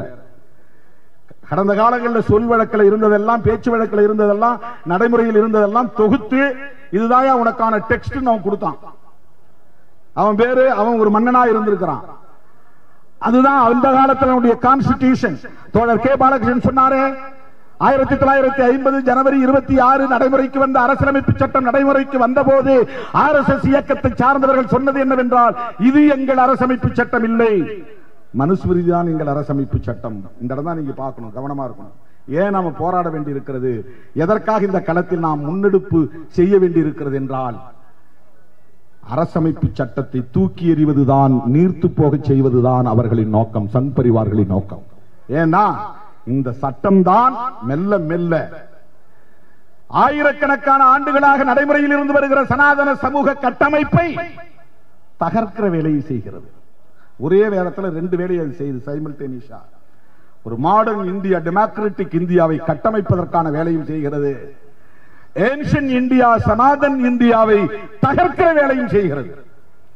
அதனால்தான் அரசியலமைப்பு சட்டத்தை ஒரு ஆயுத கிடங்குன்னு சொல்லுவோம். அறிவாயுத கிடங்கு, வெடிமருந்து கிடங்கு. ஒரே நேரத்தில் ரெண்டு வேலையை செய்கிறது. பழைய இந்தியாவை தகர்த்துக் கொண்டு புதிய ஜனநாயக இந்தியாவை கட்டமைக்கிற வேலையை செய்கிறது. எப்படி? அதுதான் சமூக நீதியை தருகிறது, அதுதான் சுதந்திரத்தை தருகிறது, அதுதான் சகோதரத்துவத்தை பேசுகிறது, அதுதான் சமத்துவ இலக்கை காட்டுகிறது. இதுதான் ஈக்குவாலிட்டி. இப்படிதான் போகணும். Through via media of social justice. சமூக நீதியை நீ பின்பற்றினால் சமத்துவ இலக்கை போய் அடைய முடியும். இந்த ரூட் பஸ் ஏறினா நீங்க வடபழனியில் போய் இறங்கலாம் அப்படின்னு சொல்ற மாதிரி, சமூக நீதி வண்டியில ஏறினா சமத்துவபுரத்துல போய் இறங்கலாம். அதை வழிகாட்டக்கூடிய ஒரு கைட்லைன் தான் கான்ஸ்டிடியூஷன் ஆஃப் இந்தியா. பேரு பாருங்க, அது கான்ஸ்டிடியூஷனல் கோட் இல்ல, கான்ஸ்டிடியூஷனல் ஆக்ட் இல்ல, கான்ஸ்டிடியூஷனல் லா இல்ல, கான்ஸ்டிடியூஷன் ஆஃப் இந்தியா. இந்தியாவை கட்டமைத்தல் பேர். அதனுடைய நேரடி மொழிபெயர்ப்பு இந்தியாவை கட்டமைத்தல். ஏன் இந்தியாவை கட்டமைக்கணும்? பழைய இந்தியாவை தகர்க்க வேண்டும். அதான் அதுல message. Demolish old India, Sanatan India, Brahminical India. பார்ப்பனர்களின் விருப்பப்படி கட்டமைக்கப்பட்ட இந்தியாவை தகர்த்து. இப்ப இந்துத்துவா என்ன செய்யறான்னா, வரலாற்றை திரிக்கிறான். திருச்சி பேசாதான் இல்லையா, திருச்சி பேசலாம் பேசக்கூடாது. அந்த அதுதான் திரிபுவாதம்ன்றது. நம்முடைய அரசியல் மொழியில திரிபுவாதம். நம்ம கொள்கைக்கெல்லாம் சொல்றான், அவன் திருச்சி பேசுறாயா, உண்மையை திருச்சி பேசுறான். இப்ப எல்லாத்தையும் அவன் திருச்சி தான் எழுதுறான். ஆரியர்கள் வந்தேரிகள் இல்லங்கிறான். நம்ம ஊர்ல சில பேர் அருந்ததியர்களை வந்தேரிங்கிறான். இது எவ்வளவு பெரிய அயோக்கியத்தனம் பாருங்க, எவ்வளவு பெரிய டைவர்ஷன், எவ்வளவு பெரிய திரிபுவாதம். வரலாறு நெடுகிற ஆரியர் வந்தேரின் தான் இதுவரை நாம படிச்சிருக்கோம். கைபர் போலன் கணவாய் வழியாக ஆடு மாடுகளை ஓட்டி வந்த கும்பல், அவர்கள் வழிப்பறி செய்த கும்பல், அவர்களை பார்த்து சிந்து சிந்து என்று ஐரோப்பியர்கள் கத்தினார்கள், இந்து இந்து என்று கத்தினார்கள். இந்து இந்து என்றால் திருடன் திருடன் என்று பொருள். இதெல்லாம் நான் சொல்லல, டிக்ஷனரி சொல்லுது. உண்மையிலேயே இந்து என்கிற அடையாளம் பார்ப்பனர்களை மட்டுமே குறிக்கிற சொல். அது அண்ணாமலையெல்லாம் குறிக்காது. இவங்க விவரம் தெரியாம போய் அங்க மாத்திக்கிட்டு கத்திட்டு கிடக்குறாங்க. இந்து இந்து விவரம் இல்லை. ஐபிஎஸ் படிச்சாலும் புத்தி இருக்காது. அது examination oriented. IPS for what? Examination orientation. சும்மா எல்லாத்தையும் உலக வரலாறு கூட சொல்லி கொடுப்பான், மனப்பாடம் பண்ணிக்குவான், போய் உட்கார்ந்து எழுதிட்டு பாஸ் பண்ணிட்டு வந்துருவாங்க. ஓன் பிரெயினை வந்து அப்ளை பண்ண மாட்டாங்க. ஐஏஎஸ் அதிகாரி அப்படிதான் லா அண்ட் ஆர்டர் மெயின்டைன் பண்ணுவோம்பா, இஷ்யூவை பார்க்க மாட்டான், பாதிக்கப்பட்டவங்களை பார்க்க மாட்டான். நீங்க போய் கலெக்டர்கிட்ட பேசினா எஸ்பி கிட்ட பேசினா பாருங்க, அவன் ஒரே விஷயமா கண்ணுல இது கட்டின மாதிரி நிற்பாங்க. லா அண்ட் ஆர்டர் மெயின்டைன் பண்ணும். 2 தரப்பு கேஸ போடுவான், 2 தரப்பையும் அடிப்பான். ஏன்னா அப்படிதான் அவனை பிராக்டிஸ், அவனுக்கு அப்படிதான் ட்ரைனிங். அவனுக்கு வந்து சமூக நீதி என்ன, பாதிக்கப்பட்டவர்களுக்கு நியாயம் கிடைக்கணும், உண்மையான குற்றவாளிகளை மட்டும்தான் கைது பண்ணணும், அவங்களை மட்டும்தான் தண்டிக்கணும் அப்படின்னு அவன் வந்து மைண்ட் அப்ளை பண்ண மாட்டான். இப்ப இவருக்கு வந்து உண்மையிலேயே பெரியாரை படித்தால், அம்பேத்கர் படித்தால் நாம செய்தது பெரிய தப்பு, முட்டாள்தனம், நாம இருக்க வேண்டிய இடம் திராவிடர் கழகம்னு வருவாங்க, இல்லைன்னா கம்யூனிஸ்ட் இயக்கம்னு வரணும். நம்ம கட்சியெல்லாம் வந்தா சேர்த்துக்க மாட்டோம். தீண்டாமை கிடையாது, இது பாதுகாப்பு. தீண்டாமை கிடையாது. வந்து ஒரு குடம் தண்ணியில ஒரு சொட்டு விஷம் கலந்தாலும் விஷம்தான். பாரதிய ஜனதா கட்சியில போய் ஒருத்தன் 10 நாள் இருந்து வெளியே வந்தா கூட அவனை கட்சியில் சேர்த்து கூடாது, ரொம்ப ஆபத்து. ஒருத்தன் பேரன் சொல்லவே இல்லை, அவனா நினைச்சுக்கிட்டான் என்ன சொன்னா என்ன சொன்னா என்ன சொன்ன. எவன் பேரையும் நான் சொல்லல, ஒரு பிழைப்புவாதி போனான்னு சொன்னேன். அவனுக்கு உள்ளுக்குள்ளே குத்திக்கிட்டு இருந்துக்குது, நாம இவ்வளவு பெரிய துரோகத்தை செஞ்சிட்டோம், நாம பேசின அரசியலை மாத்தி பேசுறோம், நம்ம உடம்பெல்லாம் துரோகமா இருக்கு அப்படின்னு அவனுக்கு அவன் உடம்பை பார்க்கும்போது ஒரு அவனை இழிவா பார்க்கறான். அதனால அவன் வந்து பஸ்ட் ஆகிறான். நான் வந்து ஈரோடு விநாயகமூர்த்தின்னு ஒரு தம்பி போனார் கட்சியை விட்டு, அவரு திரும்பி வரேன்னு சொன்னார். அவரை தான் மனசுல வச்சுட்டு நான் பேசினேன். இங்க இருந்து ஒரு பிழைப்புவாதி போனா சேர்க்காதன், ஏன்னா அவருக்கு பெரிய அளவில் நான் மரியாதை கொடுத்து வச்சிருந்தேன், பெரிய அளவில் மரியாதை கொடுத்து வச்சிருந்தேன், பெரிய அளவில் மரியாதை கொடுத்து வச்சிருந்தேன். திடீர்னு ஒரு பாட்டுக்கு பிஜேபி போனார். நான் சொன்னேன் என்னைக்கு நாள் அவர் திரும்பி வருவாரியான்னு. ஆனா அதுக்கு முன்னாடி இப்படி ஒரு ஸ்டாண்ட் நான் எடுத்துட்டேன், இனிமே பிஜேபி போனா யாரும் உள்ள வரக்கூடாது. ஜல்லிப்பட்டி பாண்டியனா யாரும் தம்பி ஒருத்தன் வந்தான், ஜல்லி அந்த தம்பி கூட நான் சேர்க்கூடாதுன்னு தான் சொன்னேன். அவன் நேரா வந்து என் எக்ஸ்கியூஸ் கேட்டான், சேர்த்துக்கிட்டோம். நான் வந்து உண்மையிலேயே மனப்பூர்வமா கட்சி விட்டு போல, நான் சேர்ந்ததை அறிவிச்சு விட்டாங்க. சரி அப்படின்னா பரவாயில்ல, நீ கண்டாமினேட் ஆகாத ஆள், நீ வந்துரு. அண்ணாமலை பெரியாரியத்தை படித்தால், அம்பேத்கரியத்தை படித்தால், அனிகிலேஷன் ஆஃப் காஸ்ட் என்கிற புத்தகத்தை படித்தால், இந்தியாவில் சாதிகள் என்கிற புத்தகத்தை படித்தால், கருத்தூன்றி படித்தால், புரிந்து படித்தால் நிச்சயமா அவரால் பிஜேபியில் இருக்க முடியாது, RSS இருக்க முடியாது, இருக்கவே முடியாது. வெறும் பதவிக்காக, பிழைப்புவாதத்திற்காக அவர்கள் ஒட்டி கொண்டிருக்கிறார்கள். மோடி உட்பட நான் சொல்லுகிறேன், மோடி நேர்மையான ஆளாக இருந்தால் ஒரே ஒரு முறை அனிகிலேஷன் ஆஃப் காஸ்ட் மட்டும் நீ படிச்சுட்டு வா, பேசு. நான் மோடிக்கு சொல்லுகிறேன், நீங்க பேசுற அரசியலை நம்ம விவாதிப்போம். ஏன்னா அவருக்கு பதவி வேணும், அவ்வளவுதான். எடுபிடிகளாக இருந்து வேலை செய்யணும், பிராமணர்களுக்கு எடுபிடிகளாக இருந்து வேலை செய்யணும். இப்ப மோகன் பகவத்துக்கும் அவருக்குமே வந்து முட்டிக்கிட்டு நிக்குது. மோகன் பகவத் யாரும் தெரியல உங்களுக்கு, RSS தலைவர். இவர் உள்ளுக்குள்ள நான் பிராமணிகள் வேலையும் செஞ்சுக்கிட்டு இருக்கிறார், சில பேரை ஓரங்கட்டுற வேலையும் செய்கிறார். அடுத்து இவரை பிரதமர் வேட்பாளராக அறிவிப்பாங்களாங்கிறதே ஒரு பெரிய டவுட் இருக்கிறதா சொல்றாங்க, மோகன் பகவத்துடைய தரப்புல இருந்து சொல்றாங்க. நான் முதல்ல இவரை பிரதமர் வேட்பாளர் அறிவிக்கும் போதே சொன்னேன், குஜராத்தில் 3000 இஸ்லாமியர்களை கொன்றதற்காகவே அவருக்கு இந்த பரிசு தரப்படுகிறது. அதுதான் உண்மை. அவனுக்கு அப்படிப்பட்ட ஆள் தான் தேவை. பிஜேபிக்கு நீங்க போய் சேரணும், பதவி வாங்கணும்னா நீங்க வந்து ஒரு 2-3 நோஞ்சான்களை கொல்லணும், கொலகாரங்கிற பட்டத்தை வச்சிருக்கணும், இல்லைன்னா துரோகி அப்படிங்கிற பட்டம் உங்களுக்கு இருக்கணும். இதெல்லாம் செஞ்சா பிஜேபிக்கு எலிஜிபிலிட்டி. நீங்க பெரியாரியத்தை பேசினா எலிஜிபிலிட்டி கிடையாது, அம்பேத்கரியத்தை பேசினா எலிஜிபிலிட்டி கிடையாது, டெமோக்ரஸியை பேசினா எலிஜிபிலிட்டி கிடையாது. என்னென்ன அயோக்கியத்தனங்கள் இருக்கோ அவ்வளவு அயோக்கியத்தனத்தை செய்யக்கூடிய, அவ்வளவு தேடப்படக்கூடிய குற்றவாளிகள் எல்லோரும் அங்கதான் போய் அசைலமாக இருக்கிறான், அடைக்கலமாக இருக்கிறான். வடசென்னையில் ஒருத்த வந்து பிறந்த நாள் கொண்டாடுறான், போலீஸ் வந்து ஒரு 40 பேர் ஓடுறான் கத்தியை போட்டு. யாரானா எல்லாம் பிஜேபியில் இருக்கிறான், அவன் தேடப்படும் குற்றவாளிகள். என்னைக்காவது எச் ராஜா நாகரிகமாக பேசி பார்த்திருக்கிறோமா? எச் ராஜா வாயை திறந்தாலே எப்படி வருது வார்த்தைகள் எல்லாம்? ஏன்னா அதான் பிராட்டப். RSS உடைய வளர்ப்பு முறை அதுதான். அவரிடம் நீங்கள் நல்ல வார்த்தையை எதிர்பார்க்க முடியாது. சென்னையில் நடந்த ஆர்ப்பாட்டத்திலே அண்ணாமலை பேசுகிறார், ரொம்ப நிதானமா பேசுகிறார், ரொம்ப மெச்சூர்டு லீடர் மாதிரி ஒரு பேசுறாரு. ஆனா எல்லாம் அறவே காட்டுத்தனம் பேச்சு. அவர் சொல்றார், உங்க கையிலே துப்பாக்கி இருக்கிறது, துப்பாக்கியில் குண்டுகள் இருக்கின்றன, மோடி ஆர்டர் போட இருக்கிறார், சுட்டு தள்ளி விட்டு வாருங்கள், தமிழ்நாடு பிஜேபி பார்த்துக் கொள்ளும். இப்ப என்ன சொல்றான், நாங்க வந்து பார்டர்ல இருக்கிறவங்க தான் சொன்னோம். பார்டர்ல இருக்கிற மிலிட்டரி மேனுக்கு ஆர்டர் போட நீ என்ன மேஜர் ஜெனரலா? உனக்கு என்ன புரோட்டோகால் இருக்கு? உனக்கு என்ன புரோட்டோகால் இருக்கு? நீ மிலிட்டரியில இருக்கிறவனுக்கு நீ போய் சுட்டு தள்ளிட்டு வாடான்னு சொல்றதுக்கு நீ யார்? நீ சாதாரண ஒரு கிளை தலைவர், தமிழ்நாடு கிளை தலைவர், ஒரு யூனிட். ஒரு நேஷனல் பார்ட்டியில தமிழ்நாடு யூனிட்ங்கிறது ஒரு கிளை. அது ஒன்னும் பெரிய பவர் கிடையாது. நாளைக்கு உன்னை தூக்கி போட்டு வேற எவனே போடுவான். அதுக்கப்புறம் நீ செல்லா காசு. ராஜாவை எவனா மதிக்கிறானா? மதிக்கணுங்கிறதுக்காக அடி வயிற்றுல கத்துறார், கோர்ட்டாவது மயிராவது, அதை எவனும் பேச மாட்டேங்கிறான். பெரியாரை வந்து அவன் சொல்லி திட்டுறாரு. திராவிடர் கழக தலைவர்களை உரிமையில பேசுறாரு. அவங்க ஏதோ குறைச்சிட்டு கிடக்கிறாங்க, இவங்க விட்டுட்டு போயிட்டு இருக்கிறாங்க. நாமும் கண்டுக்கிறதில்ல. ஏன்னா அவர் கவனத்தை ஈர்க்கிறாராம். ஏதோ நானும் இருக்கிறேன், எனக்கு ஒரு கவர்னர் பதவி கொடுங்கயா, அதான் அவருடைய அப்பீலிங்.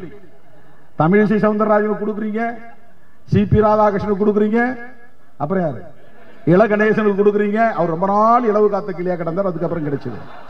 இப்ப தூக்கி வேற எங்கேயோ போட்டாங்க. அவர் கவனத்தை ஈர்க்கிறதுக்காக பேசுறாங்க. கொள்கையை சொல்லி தமிழ்நாட்டிலே ஒரே ஒரு இடத்தில் உன்னால் கொடியேற்ற முடியுமா? விடுதலை சிறுத்தைகள் சவால் விடுகிறோம். தமிழ்நாட்டை பொறுத்தவரையில் இந்த யுத்தம், இந்த கருத்தியல் யுத்தம் திமுகவுக்கும் பாஜகவுக்கும் அல்ல. அதிமுக அவர்களோடு இருக்கிறார்கள், அல்லது கம்யூனிஸ்ட் கட்சிகளுக்கும் பிஜேபிக்கும் அல்ல. தமிழ்நாட்டை பொறுத்தவரையில் விடுதலை சிறுத்தைகளுக்கும் பாஜகவுக்கும் இடையிலான யுத்தம். நான் கருத்தியல் ரீதியாக சவால் விடுகிறேன். கருத்தியல் ரீதியாக மோதிக்கொள்ள தயாரா? விவாதிக்க தயாரா? ஓட ஓட விரட்டி அடிப்போம். தமிழ்நாட்டில் ஒரு இடத்தில் கூட உங்களால் கொடியேற்ற விடாமல் தடுக்க முடியும். யாரிடம் ஆராட்டுகிறாய்? பதவியை பார்த்து பல்லை இடிக்கிறவன் அல்ல திருமாவளவன். பதவியை என் தலையில் இருக்கிற முடிக்கு சமமாக கருதுகிறவன் நான். சட்டமன்ற உறுப்பினராகி 2 ஆண்டுகளில் தூக்கி எறிந்துவிட்டு வெளியே வந்தவன் திருமாவளவன். இந்த நாடாளுமன்ற தேர்தலின் போது அண்ணன் தளபதி அவர்கள், நீங்க தோற்றக்கூடாது, ஜெயிக்கணும், நீங்க உதயசூரியன் சின்னத்தில் தான் நிக்கணும்னு சொன்னார். நான் சொன்னேன், தோற்றாலும் பரவாயில்லை, தனி சின்னத்தில் இருப்பேன் என்று சொன்னேன். நான் பதவிக்கு ஆசைப்படுறவனா இருந்தா அண்ணன் நீங்க சொல்றபடி கேட்கிறேன்னு தலை குடிஞ்சிட்டு வந்திருப்பேன். I don't care. நாளைக்கே இந்த பதவியை ராஜினாமா பண்ணாலும் பண்ணுவேன். ஆனால் உன்னை எதிர்ப்பதை ஒருபோது விட மாட்டேன். கருத்தியல் ரீதியாக அம்பலப்படுத்துவதை விட மாட்டேன். பொறுக்கிகளையும் இழிபிறவைகளையும் வைத்துக் கொண்டு நீ என்ன வேண்டும் என்றாலும் பேசு, அதை பற்றி எங்களுக்கு கவலை இல்லை. அவன் பிழைப்புவாதத்துக்காக பேசுகிறான். பிழைப்புவாதத்திற்காக பேசுகிறவர்களை பற்றி இந்த இயக்கம் ஒருபோதும் கவலைப்படாது. கருத்தியல் ரீதியாக மோதிப்பார். சனாதனத்தை எதிர்ப்பது அம்பேத்கரின் அரசியல், சனாதனத்தை எதிர்ப்பது பெரியாரின் அரசியல். நமக்குள்ள கவலை எல்லாம் இந்த ஆர்ப்பாட்டமே தமிழக அரசுக்கு சுட்டிக்காட்டுவதுதான். அரசே கவனக்குறைவாக இருக்காதே, காவல்துறையே மெத்தனமாக இருக்காதே. தமிழ்நாட்டை வன்முறை காணாக்குவதற்கு திட்டமிட்டுக் கொண்டிருக்கிறார்கள், வன்முறையை தூண்டுகிறார்கள். இந்நேரம் அண்ணாமலை மேல கேஸ் போட்டுக்கணுமா இல்லையா? இந்த மாதிரி முஸ்லீம் ஒரு தலைவர், முஸ்லீம் தலைவர் அப்துல் சமது பேசியிருந்தால் நீங்கள் வேடிக்கை பார்த்திருப்பீர்களா? திருமாவளவன் பேசியிருந்தால் சும்மா இருப்பீர்களா? சுட்டு தள்ளுங்கள், நாங்க பார்த்தோம். என்ன அர்த்தம் இது? அதை எடிட் பண்ணிட்டு மாட்டோம். எனக்கு எடிட் பண்ணவும் தெரியாது, ஒண்ணும் தெரியாது. சோசியல் மீடியாவில் நமக்கு கவலை என்னன்னா, அவன் தூண்டுறான், வன்முறையை தூண்டுறான். இவங்க அமைதியா இருக்காங்க. ஐயா வீரமணி வந்து தமிழ்நாட்டில் ஒரு முதுபெரும் தலைவர், 90 வயதுல வந்து அவர் சமூக நீதி பயணம் போறாரு. அவர் காரை மறிச்சிட்டு வந்து வன்முறை செய்யறதுக்கு முயற்சிக்கிறார்கள். அவரை எதிர்த்து கோஷம் போடுகிறார்கள். திமுக அரசு நடந்து கொண்டிருக்கிறது. பெரியாரின் வழிவந்த அண்ணா கலைஞரின் கொள்கை வழி இயங்குகிற அரசு இங்கே நடந்து கொண்டிருக்கிறது. தாய் கழகமாக இருக்கிற திராவிடர் கழகத்தின் தலைவர் வீரமணி அவர்களின் காரை சூழ்ந்து கொண்டு அச்சுறுத்துகிறார்கள் என்றால் கவலையாக இருக்கிறது.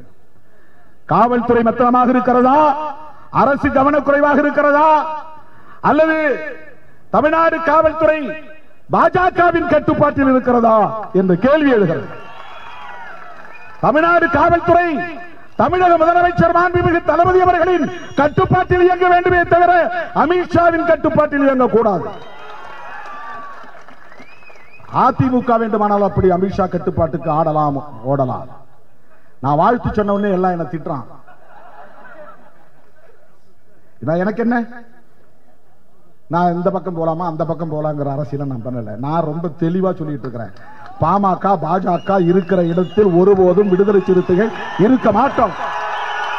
இந்தியாவில் எந்த அரசியல் கட்சி தலைவனுக்கு இந்த தில் இருக்கிறது சொல்லுங்க. நான் சொல்றேன் என்ன மாதிரி சொல்றதுக்கு ஒருத்தரை சொல்லு, ஒரே ஒருத்தரை சொல்லு. இந்தியாவில் யாரே ஒருவனை விரல் காட்டு. நான் சொல்றேன், பாமக இருக்கிற இடத்தில் பாஜக இருக்கிற இடத்தில் விடுதலை சிறுத்தைகள் இருக்காது, ஒரு காலத்திலும் இருக்காது. அரசியல் ரீதியாக எவ்வளவு பின்னடைவு ஏற்பட்டாலும் ஒருபோதும் இருக்க மாட்டோம். சும்மாலாம் சொல்லல, நான் இருக்க மாட்டோம். காம்ப்ரமைஸ் ஆகிறதா கிடையாது, இருக்க மாட்டோம். துணிஞ்சு சொல்றேன். திமுக முன்னெடுக்கணும் நான் சொல்றேன். அகில இந்திய அளவில் திமுகவோட தான் இருப்போம் சொல்றேன். சில பேர் இந்த தலித் இயக்கங்களே சில பேர் இருக்கிறானோ, அவனும் சங்கிகளாக இருக்கிறானோ. அவனை எதுக்கு எடுத்துக்கிட்டாலும் திமுகவுக்கு முட்டு கொடுக்கிறாரு. என்ன நான் போய் முட்டு கொடுக்குற அளவுக்கு திமுக கீழே சாயிர நிலையா இருக்கு. சாயிர சொல்லிட்டு தானே ஏன் முட்டு கொடுப்பாங்க? திமுக தனியா நின்னாலே ஆட்சி வரக்கூடிய அளவுக்கு அவங்களுக்கு ஒரு சக்தி இருக்குதானே செய்யுது. இவங்க எல்லாருக்குமே ஒரு பொறாமை, ஒரு ஜெலசி. இவ்வளவு கட்டுப்பாட்டை 5 மணி நேரம் எந்த இயக்கம் காணும்? காசு கொடுத்து கூட்டிய கூட்டமா? கொள்கை சார்ந்த இயக்கம் இது. திரிபுவாதம் பேசல. பார்ப்பனியத்தை விட கொடூரம் வேற என்ன இருக்கு? சில பேர் தெலுங்கர்களை எதிர்த்துட்டு உட்கார்ந்துக்கிறாங்க, கன்னடர்களை எதிர்த்து. என்ன அரசியல் இது? What nonsense! என்ன முட்டாள்தனமான அரசியல்! ஓ, டெல்லியில உட்கார்ந்து இருக்கிறவன் இந்தி பேசுறவன்யா, பிராமணன் உட்கார்ந்து இருக்கிறான், பார்ப்பனன் உட்கார்ந்து இருக்கிறான். அவன் தான் இந்திய தேசியங்கிற பேர்ல தமிழ் தேசியத்திற்கு எதிரி. அண்டை மாநிலத்தில் இருக்கிற தெலுங்குக்காரனா எதிரி, தமிழ்நாட்டில் தெலுங்கு பேசுறவர்களா எதிரி. என்ன முட்டாள்தனமான அரசியலாக இருக்கிறது!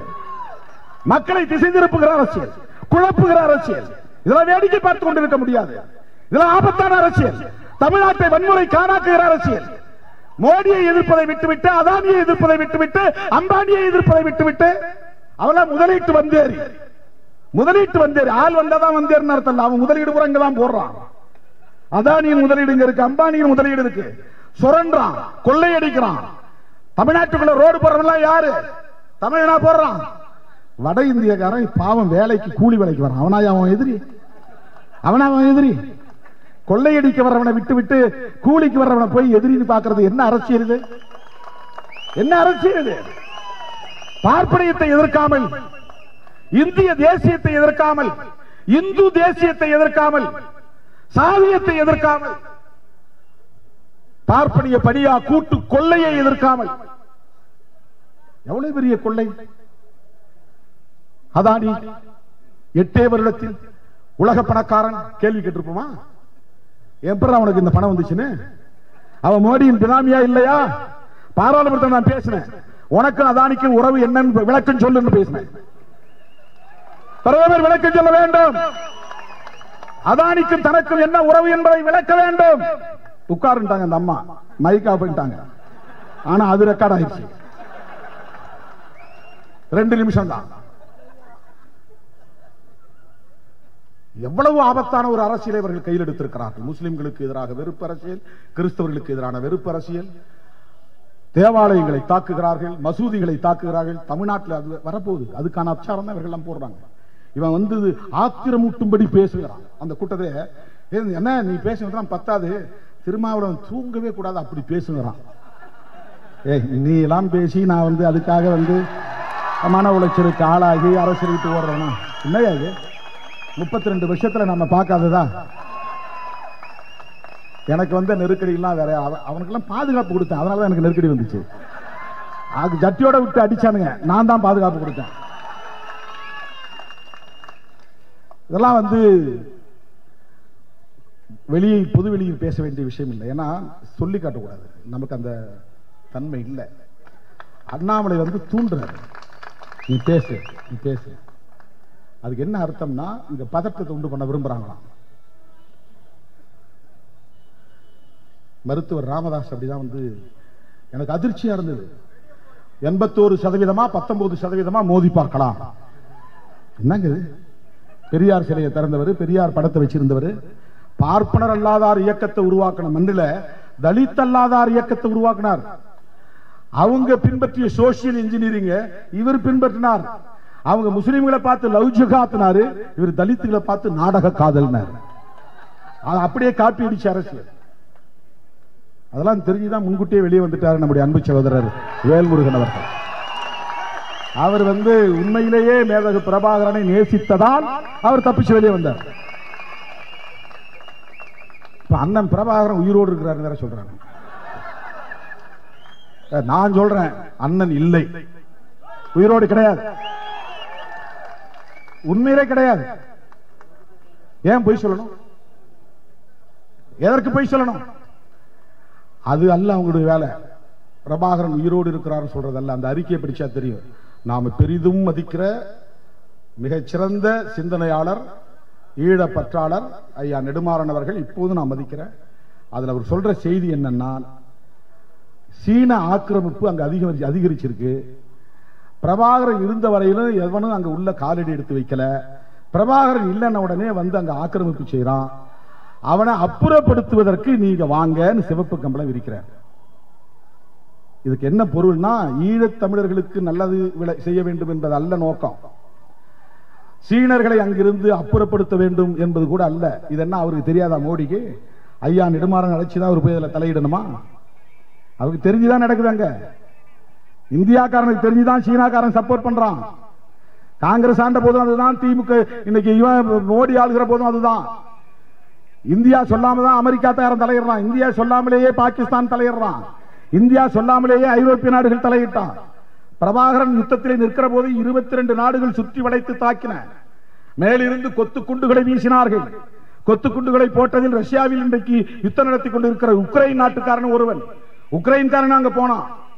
சோனியா காந்தி சொல்லி அங்க போனான். ரஷ்யாக்காரன் போனா, சோனியா காந்தி சொல்லியா போனா?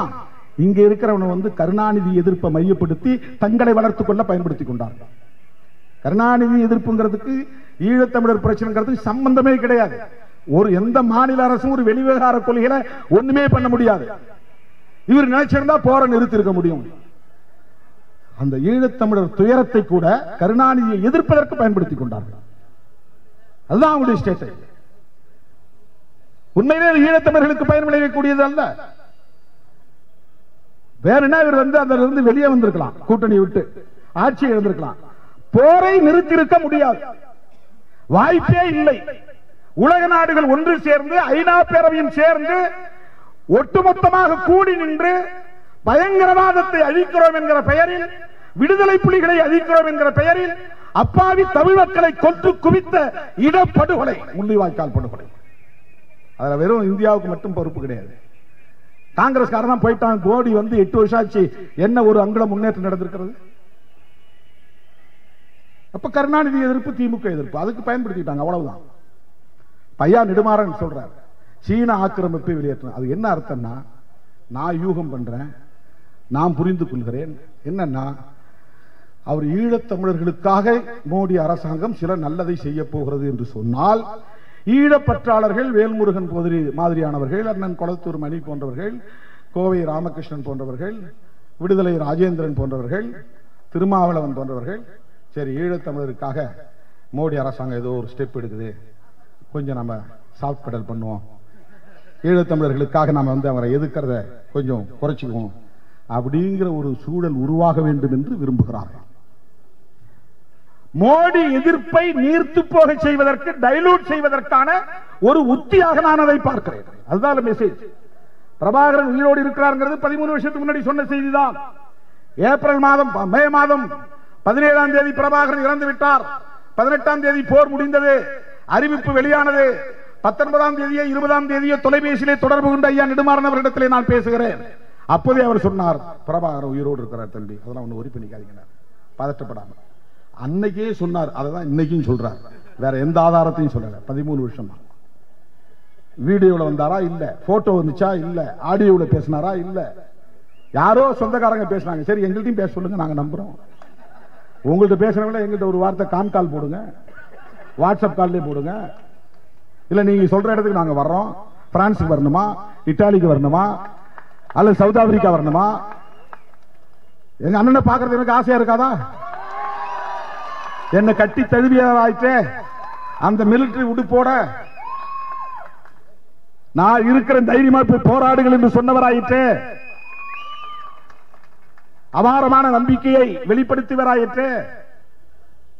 அண்ணன் உயிரோடு இருக்கிறார் என்பதை பார்க்க எங்களுக்கு ஆசையாக இருக்காதா? என்ன அந்த இடத்தில் நான் சொல்ல வருகிறேன் என்றால், தமிழ்நாட்டுக்குள்ளே தமிழ் தேசியம் என்கிற பெயராலும் சங்கிகளுக்கு துணை போகக்கூடிய அரசியல் இங்கே நடைபெற்றுக் கொண்டிருக்கிறது. ஈழத்தமிழர்களுக்கு ஆதரவு என்கிற பெயராலும் சங்கிகளுக்கு துணை போகிற அரசியல் இங்கே நடைபெற்றுக் கொண்டிருக்கிறது. இருக்கிற ஆபத்துகளை எல்லாம் விட மிக மோசமான ஆபத்து, புத்தர் காலத்திலேயே எதிர்க்கப்பட்ட ஒன்று, ஜோதிராவ் புலே காலத்தில் எதிர்க்கப்பட்ட ஒன்று, பசவண்ணாவால் எதிர்க்கப்பட்ட ஒன்று, அவர்கள் சமூகத்தை சார்ந்த தயானந்த சரஸ்வதி சுவாமி அவர்களாலேயே எதிர்க்கப்பட்ட அரசியல், சனாதன அரசியல், மனுதர்ம அரசியல். அதை இந்துத்துவா என்கிற பெயரால் இன்றைக்கு அவர்கள் எல்லாவற்றையும் திரித்து எழுதி கொண்டிருக்கிறார்கள். அவன் சொல்றான், ஆரியர்கள் வந்தேரிகள் இல்லை, அவர்கள் இங்கேயே சான்ஸ்கிரிட் பேசக்கூடியவர்களாக இருந்தார்கள், அவர்கள் வாழ்ந்த பகுதிக்கு பெயர் ஆரிய வர்த்தம், இங்கே பிறந்து இங்கிருந்து உலக நாடுகள் முழுக்க போனார்கள். இது எவ்வளவு பெரிய திரிபு! அத வரலாறு அரசியல் திருத்தி எழுதான், திருச்சி எழுதுறான், டெக்ஸ்ட் புக்ல எழுதுறான். அக்பர் படத்தை எடுக்கிறான், அக்பர் வரலாறு இருக்கக்கூடாதுங்கிறான், சாவர்கர் வரலாறு எழுதணுங்கிறான், நேரு வரலாறு இருக்கக்கூடாது எடுக்கணுங்கிறான், தீனதயாள் உபாத்தியாயா வரலாறு எழுதணுங்கிறான். யோசித்து பாருங்கள், 22 ஆண்டுகளுக்கு மேலாக, கிட்டத்தட்ட 14 ஆண்டுகள் என்று கருதுகிறேன், சிறைச்சாலையில் இருந்தவர் ஜவஹர்லால் நேரு. 9 ஆண்டுகள் தொடர்ந்து இடைவிட்டு 9 ஆண்டுகளுக்கு மேலாக சிறைச்சாலையில் இருந்தவர். எவனாவது ஒரே ஒரு RSS காரன் சிறைக்கு போயிருக்கிறானா? இவன் ஒரு ஆள் மாட்டினான், வீர சவார்கர். அவன் கோழை சவார்கர், அவனுக்கு பேர் வீர சவார்கர் வச்சிருக்காங்க. அந்தமான் செல்லுலார் ஜெயில இருந்திருக்கிறான். 10 தடவைக்கு மேல கடிதம் எழுதி நான் இனிமே உங்களை பத்தி எதுவுமே பேச மாட்டேன், நான் எழுதி கொடுக்குறேன் அப்படின்னு மன்னிப்பு கடிதம் எழுதி கொடுத்துட்டு வெளியே வந்து பென்ஷன் வாங்கி சாப்பிட்டால் அவரை போய் வீர சவார்கர்ன்றான். காந்தி படத்தை எடுத்துட்டு அவர் படத்தை வீர சவார்கர் படத்தை போடணுங்கிறான். இதெல்லாம் தான் இந்துத்துவா. வரலாற்றை திரித்து எழுதுவது இந்துத்துவா. நகரங்களின் பெயர்களை மாற்றி இந்து பெயரை சூட்ட வேண்டும் என்பது இந்துத்துவா. அவுரங்கசீப் அடையாளம் இருக்கக்கூடாது, திப்பு சுல்தான் அடையாளம் இருக்கக்கூடாது, அக்பர் அடையாளம் இருக்கக்கூடாது என்று அடையாளத்தை அழிப்பது இந்துத்துவா.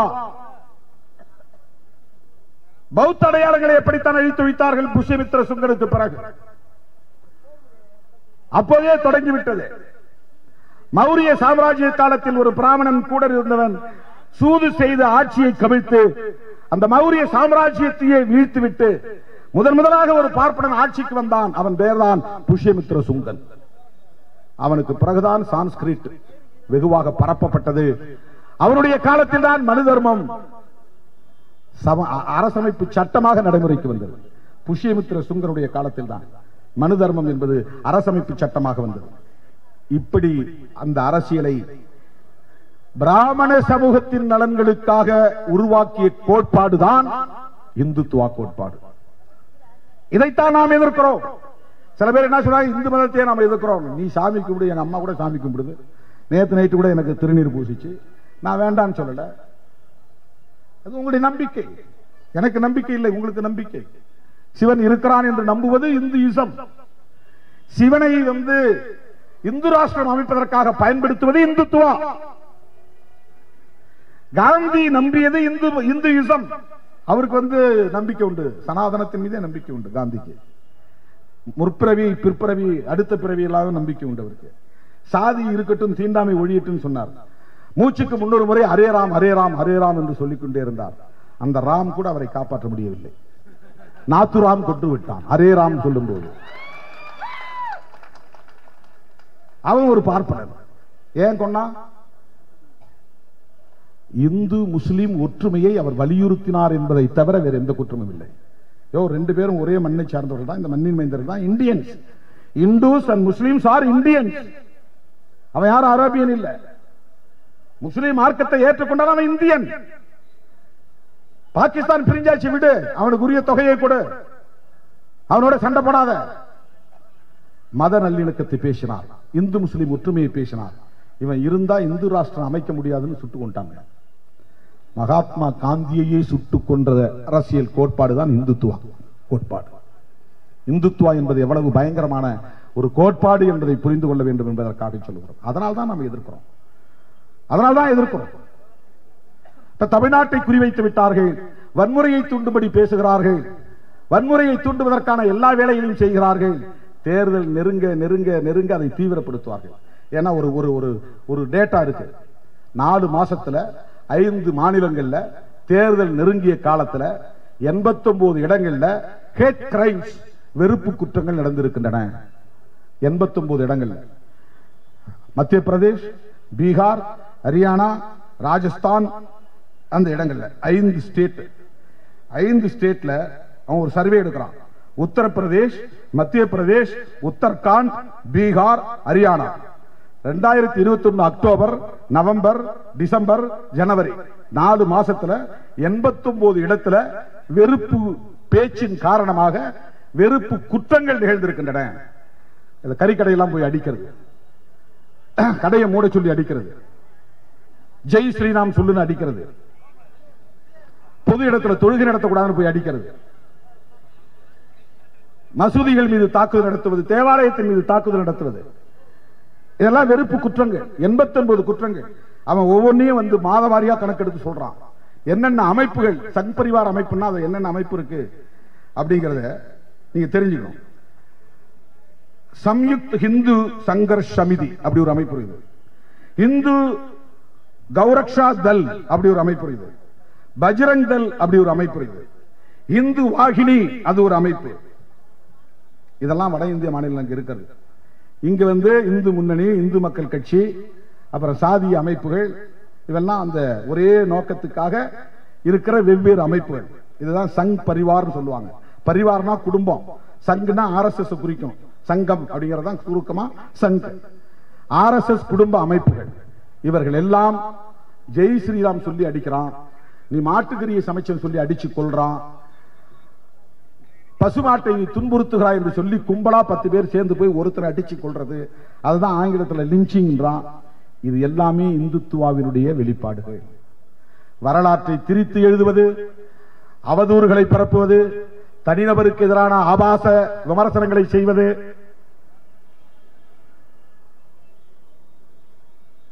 நாம் பெரிதும் மதிக்கிற தலைவர்களை அவமதிப்பது, வன்முறையை தூண்டுவதற்கான அத்தனை வேலைகளையும் செய்கிறார்கள். தேர்தல் நெருங்க நெருங்க தமிழ்நாட்டில் என்னவெல்லாம் செய்ய போகிறார்களோ தெரியவில்லை. ஏன்னா அது அவங்க இவங்க தீர்மானிக்கிறது இல்ல, அதெல்லாம் அங்க தீர்மானிக்கிறது, நாக்பூர்ல தீர்மானிக்கிறது. நாக்பூர் தான் ஆர்எஸ்எஸ் ஹெட் குவார்டர், டெல்லி இல்ல, நாக்பூர்ல தீர்மானிப்பது. இந்த வேலையை செய்ய, இப்படி பேசு, அண்ணாமலை இப்படி பேசணும், ராஜா இப்படி பேசணும், தமிழிசை சவுந்தரராஜன் இப்படி பேசணும், எல்லாத்தையும் வரையறுத்து கொடுப்பது அவங்க டிசைன் பண்ணியிருக்கிறாங்க. ஏன்னா அவங்க ரீரைட் பண்றாங்களா அரசியல் வரலாறு. பிரிட்டிஷ் காலத்துல, காலனி ஆதிக்க காலத்துல எல்லாம் தலைகீழா மாறி போச்சு. ஐரோப்பியர்கள் தான் அங்க சாதிங்கிற விஷயத்த, ஒரு பொய்யான விஷயத்த பரப்புறாங்க. சாதிலாம் ஒன்றும் கிடையாது, இங்க சமூகம் ஒழுங்கா இருக்கு, உயர்வு தாழ்வுங்கிறதெல்லாம் பாகுபாடு கிடையாது, ஒருத்தருக்கு ஒருத்தர் உழைப்பு அடிப்படை மதிக்கிற போக்குதான் இருக்கு. அது நல்ல பண்பாடு, உயர்ந்த கலாச்சாரம். இதையெல்லாம் திரிச்சு விட்டவன் ஐரோப்பியன் தான், பாதிரியார் தான், கிறிஸ்தவர்கள் தான். இதுதான் இந்துத்துவா. வரலாறு அப்படியே மாத்திரம். இப்ப பாருங்க, டக்குன்னு எப்படி டைவர்ட் பண்றான் பாருங்க. கவியரசன் ஒரு தலித் இளைஞன், ஒரு ஏழை குடும்பத்தை சார்ந்தவன், ஒரு அப்பாவி, அவனை சாதி வெறியர்கள் பிஜேபியில் பொறுப்பில் இருக்கிறவன் 4 பேர் சேர்ந்து கொடூரமா அடித்து கொலை செய்கிறார்கள். அதை பற்றி பேச வேண்டிய பிரச்சனையை அவன் டைவர்ட் பண்ணி திருமாவளவனை தப்பு தப்பா பேசி பிரச்சனையவே மாத்துறான். இதுதான் இந்துத்துவா. இஷ்யூல இருந்து நான் இஷ்யூ போறது, இஷ்யூல இருந்து நான் இஷ்யூ போறது. தனிப்பட்ட முறையில் திருமாவளவனை வந்து விமர்சனம் பண்றதுங்கிறது அவனுக்கு அவன் அரிப்புக்கு சொரிஞ்சுக்கிறான், அல்லது எஜமானனுக்கு அவன் கூவுறான், அவனுக்கு பயன் தரும், படைச்சிட்டு போகட்டும், பிரச்சனை இல்லை. ஆனா பிரச்சனையை திசை திருப்புறான் பாருங்க. ஒரு ஏழை குடும்பத்தை சார்ந்த அப்பாவி தலித் இளைஞன் சாதி வெறியர்களால் கொடூரமாக கொல்லப்பட்டிருக்கிறான். அவன் பிஜேபி சார்ந்தவனாகவும் இருக்கிறான். அவனுக்கு பின்னால் ஒரு ரவுடியும் தொடர்பு உள்ளவனாக இருக்கிறான். அவனை கைது செய் என்று போலீசுக்கு நாம் நெருக்கடி கொடுக்கிற போது ஒட்டுமொத்தமா 3 நாள்ல ஒருத்தனை தூண்டி விட்டு நீ எப்படி வேணாலும் குறைச்சுக்க, நீ குறைக்கிறபடி குறை என்று குறைக்க விட்டு பிரச்சனையை திருப்புறான். திசை திருப்புதல், திரிபுவாதம் செய்தல். இப்படி திசை திருப்புவது, டைவர்ஷன் செய்வது இந்துத்துவாவிலே ஒரு முக்கியமான விஷயம். இப்ப தமிழ்நாட்டுக்குள்ள அவங்க என்ன நினைக்கிறாங்கன்னா, கலைஞர் இல்ல, ஜெயலலிதா இல்ல, கலைஞர் மாதிரி பிரச்சனைகளை வந்து இவரால் எதிர்கொள்ள முடியுமா, இவருக்கு நெருக்கடி கொடுத்து பார்ப்போம். அதிமுகவை வந்து எப்படியாவது கட்டுக்குள்ள வச்சு அவங்களை பயன்படுத்தி நாங்க தான் 2வது பெரிய கட்சின்னு காட்டணும். இந்த தேர்தலில் 2வது பெரிய கட்சி வந்துட்டா அடுத்த தேர்தலில் ஆட்சியை பிடிச்சிடலாம். ஆட்சியை பிடிக்கிறது 130 இடங்களில் ஜெயிக்கணும்னு அவசியம் இல்ல, 30 இடங்களில் ஜெயிச்சா போதும். அதிகமா ஜெயிக்கிற திமுகவில இருந்து ஆளை தூக்கிட்டு போயிடலாம். உத்தவ் தாக்கரே கட்சியை உடைச்ச மாதிரி, சிவசேனாவை உடைத்த மாதிரி, நீதிமன்றம் நம்ம கையில் இருக்கு, தீர்ப்பு எப்படி வேணாலும் வாங்கிக்கலாம். இதெல்லாம் தான் இந்துத்துவா. இந்த நடவடிக்கைகள் எல்லாம் சேர்ந்ததுதான் இந்துத்துவ அரசியல். இந்த ஆபத்தை தமிழக அரசுக்கு சுட்டிக்காட்டுவதற்காகத்தான் பல்லாயிரக்கணக்கான சிறுத்தைகள் இன்றைக்கு வள்ளுவர் கோட்டை வருகை திரண்டிருக்கிறோம். மாண்புமிகு அண்ணன் தளபதி அவர்களே, 70வது பிறந்த நாள் கொண்டாடக்கூடிய தமிழக முதல்வர் அவர்களே, லட்சோப லட்சக்கணக்கான விடுதலை சிறுத்தைகளின் சார்பில் உங்களுக்கு எங்கள் பிறந்த நாள் வாழ்த்துக்களை தெரிவித்துக் கொள்கிறோம். அதே நேரத்தில் நீங்கள் கொண்ட கொள்கையில் உறுதியாக இருந்து பெரியார், அண்ணா, கலைஞர் வழியில் சனாதன எதிர்ப்பில் உறுதியாக நின்று போராட வேண்டும். தமிழ்நாட்டை வன்முறை காணாக்குவதற்கு திட்டமிட்டு இருக்கிறது அந்த கும்பல். ஏழை எளிய மக்களிடத்திலே இந்துக்களை சாதியாக பிரிக்கிறார்கள், இந்தியர்களை இந்துக்கள், இந்துக்கள் அல்லாதவர்கள் என்று பிரிக்கிறார்கள். ஒரே சாதிக்குள் மோதலை உண்டு பண்ண பார்க்கிறார்கள். ஒவ்வொரு சாதிக்கிடையிலும் பகைமையை வளர்க்கிறார்கள். சாதி பெருமிதத்தை ஊக்கப்படுத்துகிறார்கள். இவையெல்லாம் கடைசியில் பழி ஆட்சியாளர்களின் மீதுதான் விழும், அரசின் மீதுதான் விழும். சட்டம் ஒழுங்கு சரியில்லை என்பார்கள். ஆளுநர் ரவி அதைத்தான் அடிக்கடி சொல்லுகிறார். மாமேதை மார்க்சின் சிந்தனைகளால் இந்தியா சிதைந்து போனதா? இது எவ்வளவு பெரிய பிற்போக்குத்தனமான கீழ்த்தரமான ஒரு சிந்தனை. ஆபிரகாம் லிங்கன் எவ்வளவு பெரிய மாமனிதன். ஒரு செருப்பு தைக்கும் தொழிலாளியாக பிறந்து கருப்பின மக்களின் விடுதலைக்காக போராடி அமெரிக்காவின் ஜனாதிபதியாக உயர்ந்தவர். உலகமே பின்பற்றுகிறது, அவருடைய வரலாற்றை படிக்கிறது. அவரை பின்பற்றினால் அடிமை புத்தி என்று சொல்லுகிற அளவுக்கு அவருடைய பிரெயின், மூளை கரப்ட் ஆகிறது, சனாதனத்தால் ஊறி கிடக்கிறது. டார்வின் கொள்கை உலகத்தை புரட்டி போட்ட கொள்கை, அது பரிணாம கொள்கை, எவால்யூஷன் தியரி. மார்க்சியமே அதிலிருந்து தான் புறப்படுகிறது. பரிணாம கொள்கையிலிருந்து தான் வரலாற்று பொருள் முதல்வாதம் வருகிறது. பரிணாம கொள்கைதான் இன்றைக்கு மனித குலத்தை புரிந்து கொள்வதற்கு பயன்படுகிறது. இதுவரையிலும் டார்வின் கொள்கைக்கு மாற்றான ஒரு கொள்கையை எந்த அறிவியல் விஞ்ஞானியும் கண்டுபிடிக்கவில்லை. நீ என்ன பெரிய அறிவியல் விஞ்ஞானியா? டார்வினை பற்றி குறை சொல்றதுக்கு உனக்கு என்ன தகுதி இருக்கு? நீ ஐபிஎஸ் படிச்சிருக்கலாம், கிரிமினல்களை டீல் பண்ணிருக்கலாம், நாடு விட்டு நாடு கொள்ளையடிக்கக்கூடிய கொள்ளையர்களை நீங்கள் வந்து டீல் பண்ணிருக்கலாம். டோசியர் கிரிமினல் அவனுக்கு பேரு. மாவட்டம் விட்டு மாவட்டம் கொள்ளையடிக்கிற பேர் கேடி. கேடினா நான் டிப்ரெடன்ட். அவனை டீல் பண்ணிருக்கலாம். விஞ்ஞானியோட பேசுறதுக்கு உங்களுக்கு என்ன தகுதி இருக்கிறது டார்வினை பற்றி பேசுவதற்கு? டார்வினுடைய கோட்பாடு இந்த சமூகத்தை சீரழித்து விட்டதாம். இதெல்லாம் எதுக்காகன்னா முற்போக்கு சக்திகளை, ஜனநாயக சக்திகளை சீண்டுகிறார்களாம். அவங்களாம் பேசணும்ல, இதை ஒரு டிபேட் ஆக்கி நான் இஷ்யூ ஆக்குறது.